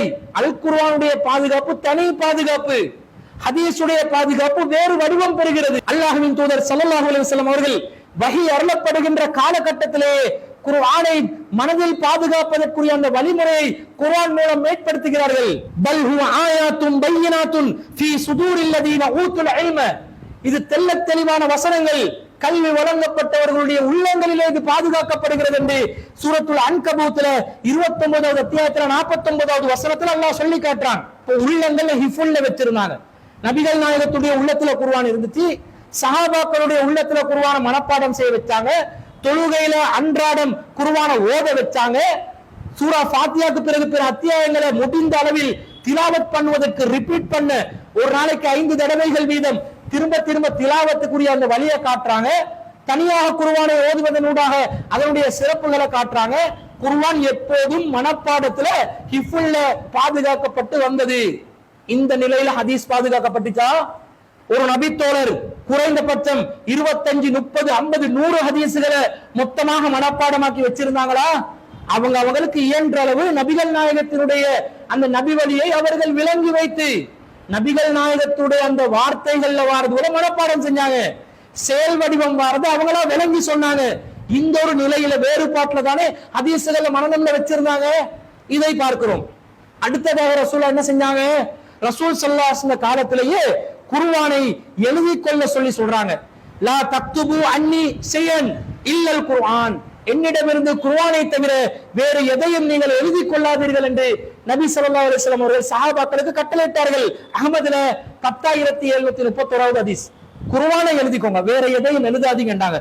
அதே மாதிரி ஃபமன் கத்தப அன்னி ஷைஅன் கைரல் குர்ஆனி, குர்ஆன் அல்லாத ஒன்றை என்னிடமிருந்து யாராவது எழுதி கொண்டால் ஃபல்யம்ஹு, அதை அவர் அழித்து விடட்டும் என்றாங்க. அப்ப ரசூலுல்லாஹ்வுடைய சுன்னாவாக வரக்கூடிய ஒன்றை கூட குர்ஆனோட சேர்த்து எழுத வேணாம் என்றாங்க, அழிக்க சொன்னாங்க. தனி பாதுகாப்பாக அல்லாஹ்வுடைய வேதம் வர வேண்டும் என்பதற்காக. இது சஹீஹ் முஸ்லிம்ல 5326வது செய்தியாகவும் பதிவாகி இருக்கிறது. அதே போன்று வகான ஜிப்ரீல் அலைஹிஸ்ஸலாம் யல்கா குல்ல லைலத்தின் ஃபீ ரமலான ஹத்தா யன்சலிஹ யஅரிலு அலைஹி நபி ஸல்லல்லாஹு அலைஹி வஸல்லம் அல் குர்ஆன, குர்ஆன் அதுவரைக்கும் அருளப்பட்ட வசனங்களை ஜிப்ரீல் அலைஹிஸ்ஸலாம் அவர்கள் ஒவ்வொரு ரமலானிலும் வந்து ஓதி காண்பிக்க கூடியவர்களாக இருந்தார்கள் என்ற செய்தியை சஹீஹ் புகாரில 1902வது செய்தியாக பார்க்கிறோம். அப்ப வருஷம் குர்ஆன் அப்டேட் ஆகுது. குர்ஆன் ஜிப்ரீல் அலைஹிஸ்ஸலாம் மூலமாக நபிகள் நாயகத்துக்கு அந்த அப்டேட் நடக்கிற வேலை நடந்துச்சு. இந்த அப்டேட் நடக்கிற வேலை நபிமொழிகளுக்கு நடந்துச்சா? ரசூலுல்லாஹ்வுடைய காலத்துல இப்படி ஒரு அப்டேட் நடந்து கிரந்தங்களாக புத்தகங்களாக பாதுகாப்பு செய்யப்பட்ட ஒரு நிலைக்கு ஹதீஸ் கிரந்தங்கள் இருந்ததா? இல்லை. அது மாத்திரமா? இது எல்லாத்தையும் விட ஒரு படி மேல அல்லாஹ் தஆலா குர்ஆன்ல லவ்ஹுல் மஹ்ஃபூஸ்ல தனியா எழுதி வச்சிரு. 56வது அத்தியாயத்துல 77ல இருந்து 80வது வரைக்கும் இன்னஹு லகுர்ஆனுன் கரீம், இது கண்ணியமான குர்ஆன், ஃபீ கிதாபின் மக்னூன், பாதுகாக்கப்பட்ட ஏட்டில் இருக்கிறது, லா யமஸ்ஸுஹு இல்லல் முத்தஹ்ஹரூன், தூய்மையான வானவர்களை தவிர வேறு யாரும் அதை தொடமாட்டார்கள், தன்சீலும் மிர் ரப்பில் ஆலமீன், இது ரப்புல் ஆலமீனிடமிருந்து அருளப்பட்டது என்று அல்லாஹ் சொல்கிறான். அப்ப பாதுகாக்கப்பட்ட லவ்ஹுல் மஹ்ஃபூஸ்ல கூட தனியாக குர்ஆன் பாதுகாக்கப்பட்டு வருகிறது. இப்படி பலவிதமான படித்தரங்கள்ல குர்ஆனுடைய பாதுகாப்பு பல கோடி மடங்கு மேலையும் ஹதீஸ்களுடைய பாதுகாப்பு பல கோடி மடங்கு கீழையும் இருக்கும் பொழுது ரெண்டையும் சமமான தரத்துக்கு கொண்டு வந்து சஹாபாக்கள் ஹதீஸ் அறிவிச்சதுல நாங்க கேள்வி எழுப்பினா அந்த கேள்வி குர்ஆன்ல வரும் என்று நீங்க எப்படி சொல்லலாம்? இதை மட்டுமா செய்யப்பட்டது? நபிகள் நாயகத்தின் காலத்துக்கு பிறகு ஸைத் பின் தாபித் ரலியல்லாஹு அன்ஹு அவர்களுடைய தலைமையில அபூபக்கர் ரலியல்லாஹு அன்ஹு ஆட்சி காலத்துல உடனடியாக ஒரு கமிட்டியை போட்டு அனைவருக்கும் குர்ஆனை தொகுத்து எடுத்து இறுதி வடிவத்தை பெறக்கூடிய நிலையில முஸ்ஹஃப்களாக வைத்திருந்தவை எல்லாம் கிதாபாக மாற்றக்கூடிய அந்த பணி நடைபெற்றதா இல்லையா? இவ்வளவு நடந்து அதற்கு பிறகு ஹிஃபுல்ல இருக்கிறது எழுத்திலும், எழுத்தில் உள்ளது ஹிஃபுல்லையும் மாறி மாறி எழுத்து மாற்றங்கள் பெறக்கூடிய காலத்திலையும் திலாவத்தை பார்த்து எழுதுறதும் எழுதுறதை பார்த்து திலாவத் செய்யறதும் என்று பல தலைமுறையினர்களாக கோடான கோடி மக்கள் மத்தியிலே ஹிஃபுல்ல ரிவாயத் செய்யப்பட்டு இன்று வரைக்கும் வரக்கூடிய குர்ஆனுடைய பாதுகாப்பு நீங்க எப்படி ஹதீஸ்களுடைய பாதுகாப்போட நீங்க ஈக்குவல் ஆக்குவீங்க? ஹதீஸை நீங்க எப்படி சொல்லுங்க? ஹபருல் வாஹித், ஒரு மனிதன் சொல்லக்கூடிய செய்தி. அந்த ஹபருல் வாஹித் தான் பெரும்பாலானவைகளாக இருக்கிறது. முத்தவாத்திர் என்ற ஒரு வகை இருப்பதாக சொல்கிறீர்கள். முத்தவாத்திர் என்ற ஒரு செய்தி அறிவிப்பதற்கு குறைந்தது 10 பேராவது அறிவிப்பாளர்கள் இருக்க வேண்டும். ஒவ்வொரு அறிவிப்பாளர்கள் ரூட்டில் 10 பேர் வரணும். அந்த நிலையில முத்தவாத்திரான ஒரு செய்தி அது உங்களாலும் காட்ட முடியாத நிலை. அப்ப முழு முத்தவாத்திராக இருந்தது அது குர்ஆன் என்பது தெள்ள தெளிவாக இருக்கிறது. அப்படி இருக்கும் பொழுது சஹாபியத்தர் மேல சந்தேகத்தை கிளப்பினா குர்ஆன் சந்தேகம் கிளம்பிடுமா? இது சஹாபி மேல நாங்க சந்தேகத்தை கிளப்பல. மிக மிக உயர்ந்த தரத்தில் பாதுகாக்கப்பட்ட இந்த குர்ஆனுடைய நிலையிலிருந்து ஹதீஸுடைய நிலையை பார்த்தா ரொம்ப கீழ் நிலையில தான் இதுல பாதுகாப்பு இருக்குது. பாதுகாப்பு பெறவில்லை என்று சொல்லவில்லை, பாதுகாப்பு இருக்குது, தரத்தில் கீழே இருக்குது, குர்ஆனுடைய பாதுகாப்பு மேல இருக்குது. இந்த நிலையில ஹதீஸுகள் எல்லாத்தையும் ஏற்றுக்கொள்ளத்தான் செய்யறோம். எப்படி ஏற்றுக்கொள்றோம்? அறிவிப்பாளர் ரீதியாக நம்பகத்தன்மை வந்தால் ஏற்றுக்கொள்வோம். நாங்க மருத்துவமா சஹீஹான ஹதீஸ்களை ஏற்றுக்கொள்கிறோம். மிக மிக பாதுகாப்புல உச்சத்தில் இருக்கக்கூடிய குர்ஆனுடைய பாதுகாப்புக்கு கேள்விக்குறியாக வரக்கூடிய நிலையில குர்ஆனோடு ஒப்பிடுகின்ற நேரத்தில் பாதுகாப்பு தரத்துல கீழ் நிலையில் இருக்கக்கூடிய ஒரு ஹதீஸில கேள்வி எழுப்பப்பட்டால், சந்தேகம் எழுப்பப்பட்டால், கருத்து குழப்பம் வந்தால், கருத்து சிதைவு இருந்தால் அப்ப குர்ஆனுக்கு முக்கியத்துவத்தை கொடுத்து இந்த ஹதீஸை மறுத்துறணும் என்றோம். இதுதான் நம்ம நிலைப்பாடு. எவ்வளவு ஈஸியா புரியலாம், எவ்வளவு தெளிவான ஒரு நிலைப்பாடு, யாருக்கு எந்த குழப்பமும் வராம மிகவும் துல்லியமாக விளங்கக்கூடிய ஒரு நிலைப்பாடு. ஹதீஸ் பேர்ல எதை வந்தாலும் ஏற்றுக்கொள்ளணும் என்றா ஏன் ஹதீஸ்ல சஹீஹ் லைஃப் என்று போட்டீங்க? ஏன் ஹதீஸ்ல மௌலுவாத் என்று போட்டீங்க? மக்பூல் என்று போட்டீங்க? முர்சல் என்று போட்டீங்க? ஷாத் என்று ஏன் போட்டீங்க? இந்த மாதிரி குர்ஆன் வசனத்துக்கு ஏதாவது சொல்லுவீங்களா? லைஃபான வசனம், மக்பூலான வசனம், ஷாதான வசனம் இப்படி சொல்லலாமா? ஒண்ணுக்கும் சொல்ல முடியாது. குர்ஆன்ல இருக்கக்கூடிய அனைத்து வசனங்களும் மிக மிக பலமான வசனங்கள். ஆனா ஹதீஸ்ல அந்த நிலையில வந்துச்சா ரசூலோட பேர்ல பலவீனமாக அறிவிக்கப்பட்டிருக்கிறதா இல்லையா? இட்டுக்கட்டப்பட்ட நிலையில அறிவிக்கப்பட்டிருக்கிறதா இல்லையா? மனிதர்கள் இன்வால்வ் ஆகும் பொழுது, மனிதர்களுடைய ஊடுருவல் நுழையும் பொழுது, ரெக்கார்ட் லேட்டாக நடக்கும் பொழுது தவறுகள் நுழைவதற்கு வாய்ப்பு இருக்கிறது என்பது தெளிவாக புத்திக்கு விளங்குது, மனசாட்சிக்கு விளங்குது, எல்லாருக்கும் தெரியுது. ஆனாலும் மனமுரண்டாக இல்லை, ரெண்டும் பாதுகாப்பில் சமம் என்று சொல்ல வேண்டும் என்று நீங்களாக சொல்றீங்க. இது எடுப்படாது. உங்க அறிஞர்கள் கூட இந்த கருத்துல இல்ல, நீங்க சொல்லக்கூடிய சலப்புகள் கூட இந்த கருத்துல இல்ல. நீங்களாக பொதுமக்களை ஏமாத்துறதுக்காக பொய்யாக சொல்லக்கூடிய ஒரு நிலைப்பாடாக இருப்பது என்பதும் இதன் மூலம் தெரிகிறது. அன்பிற்குரியவர்களே, ஃபர்சான் நலிமி அவர்கள் லூத் அலைஹிஸ்ஸலாத்தை அடிப்படையாக வச்சு எதை நிறுவ வந்தாரோ அது சுக்குநூறாக போய்விட்டது. அதுல எந்த ஒரு ஆதாரமும் அவருக்கு இல்லை. இவர்கள் குர்ஆனை மறுத்து கொண்டு, குர்ஆனை நுனிப்புள் மேய்ந்து கொண்டு, குர்ஆன்ல இருந்து ஏதாவது ஒன்றை தப்பா காட்டி கட்டுக்கதைகளை பாதுகாக்கணும் என்று நினைக்கிறார்கள் என்றது நிரூபணமாவிச்சே தவிர அவர்களுடைய வாதத்தில் அவர்கள் உண்மையாளர்களாக இல்லை. ஸஹ்லார் ரலியல்லாஹு அன்ஹாவுடைய செய்தியை எடுத்து காட்டினாங்க. அது எந்த அளவுக்கு குர்ஆனுக்கு முரண்படுகிறது, எந்த அளவுக்கு ஹதீஸுக்கு முரண்படுகிறது, எந்த அளவுக்கு ஆபாசம் நிறைந்திருக்கிறது, எல்லாத்தையும் நாங்கள் நிறுவி இருக்கிறோம். உம்மு ஹராம் பின்த் மில்ஹான் ரலியல்லாஹு அன்ஹா அவர்களுடைய செய்தியை தொட்டு காட்டினார்கள். மஹரம் என்பதை சுத்தி வளர்ச்சி வந்து நிறுவ பார்க்கிறாங்க. ஆதாரம் இல்லை என்றது தெல்ல தெளிவான வாதங்களை முன்வைத்து நாங்கள் நிலைநிறுத்தி இருக்கிறோம். அது மாத்திரமா குர்ஆன் ஹதீஸ் பாதுகாப்பு சமம் என்று ஒரு பொய்யான கருத்தை மக்கள் மத்தியிலே விதைக்க பார்த்தார்கள். அதுவும் இல்லை என்பதை நாங்கள் நிலைநிறுத்திருக்கிறோம். அதற்கு எல்லாம் மேலாக இந்த உசூல் நாங்க புதுசா கண்டுபிடிச்ச உசூல் என்றாங்க. இது நாங்க கண்டுபிடிச்ச உசூல் இல்ல, குர்ஆன்ல இருந்தும் ஹதீஸ்ல இருந்தும் எடுத்த உசூல், அறிஞர்கள் நடைமுறைப்படுத்தின உசூல், நபித்தோழர்கள் நடைமுறைப்படுத்தின உசூல் என்பதை தெளிவாக நாங்கள் நிறுவி இருக்கிறோம். இதை கேட்பவர்கள் நடுநிலையாக சிந்தியுங்கள். நம்முடைய தரப்பு நியாயம் இருக்கிறதா இல்லையா, அவர்களுடைய தரப்புல நியாயம் இருக்குதா இல்லையா? இவங்க எல்லாத்தையும் நேரடியா வச்சு பேசதான் கூப்பிடுறோம். இவங்க விவாதத்துக்கு வர்றதா இல்ல, இவங்க இனி கூப்பிடுறதுல அர்த்தமும் இல்லை என்றாலும் யாராவது சலப்பு கொள்கை இருக்கக்கூடிய எந்த ஆலிமாக இருந்தாலும் நடுநிலையில சிந்தித்து இவர்களுடைய தரப்பு நியாயங்கள் போல் தெரிகிறது என்றால் நம்முடைய சந்தேகங்களை வைத்து விவாதிக்கலாம் என்று வந்தால் உங்களை விவாதத்துக்கு தாராள மனதோடு நாங்கள் வரவேற்று உங்களுடன் கலந்துரையாடுவதற்கோ விவாதிப்பதற்கோ நட்பு ரீதியாக இந்த விஷயங்களை கருத்து பரிமாற்றுவதற்கோ தயாராக இருக்கிறோம் என்பதையும் கூறிக்கொண்டு ஃபர்சான் நலிமி அவர்களுடைய வாதங்கள் எல்லாம் அபத்தமானவை, பொய்யானவை, இட்டுக்கட்டப்பட்டவை, பலவீனமானவை என்பதை நாங்கள் நிரூபித்திருக்கிறோம் என்பதையும் கூறிக்கொண்டு விடைபெறுகிறேன். வாஹிரு தாவானா அல்ஹம்துலில்லாஹி ரப்பில் ஆலமீன்.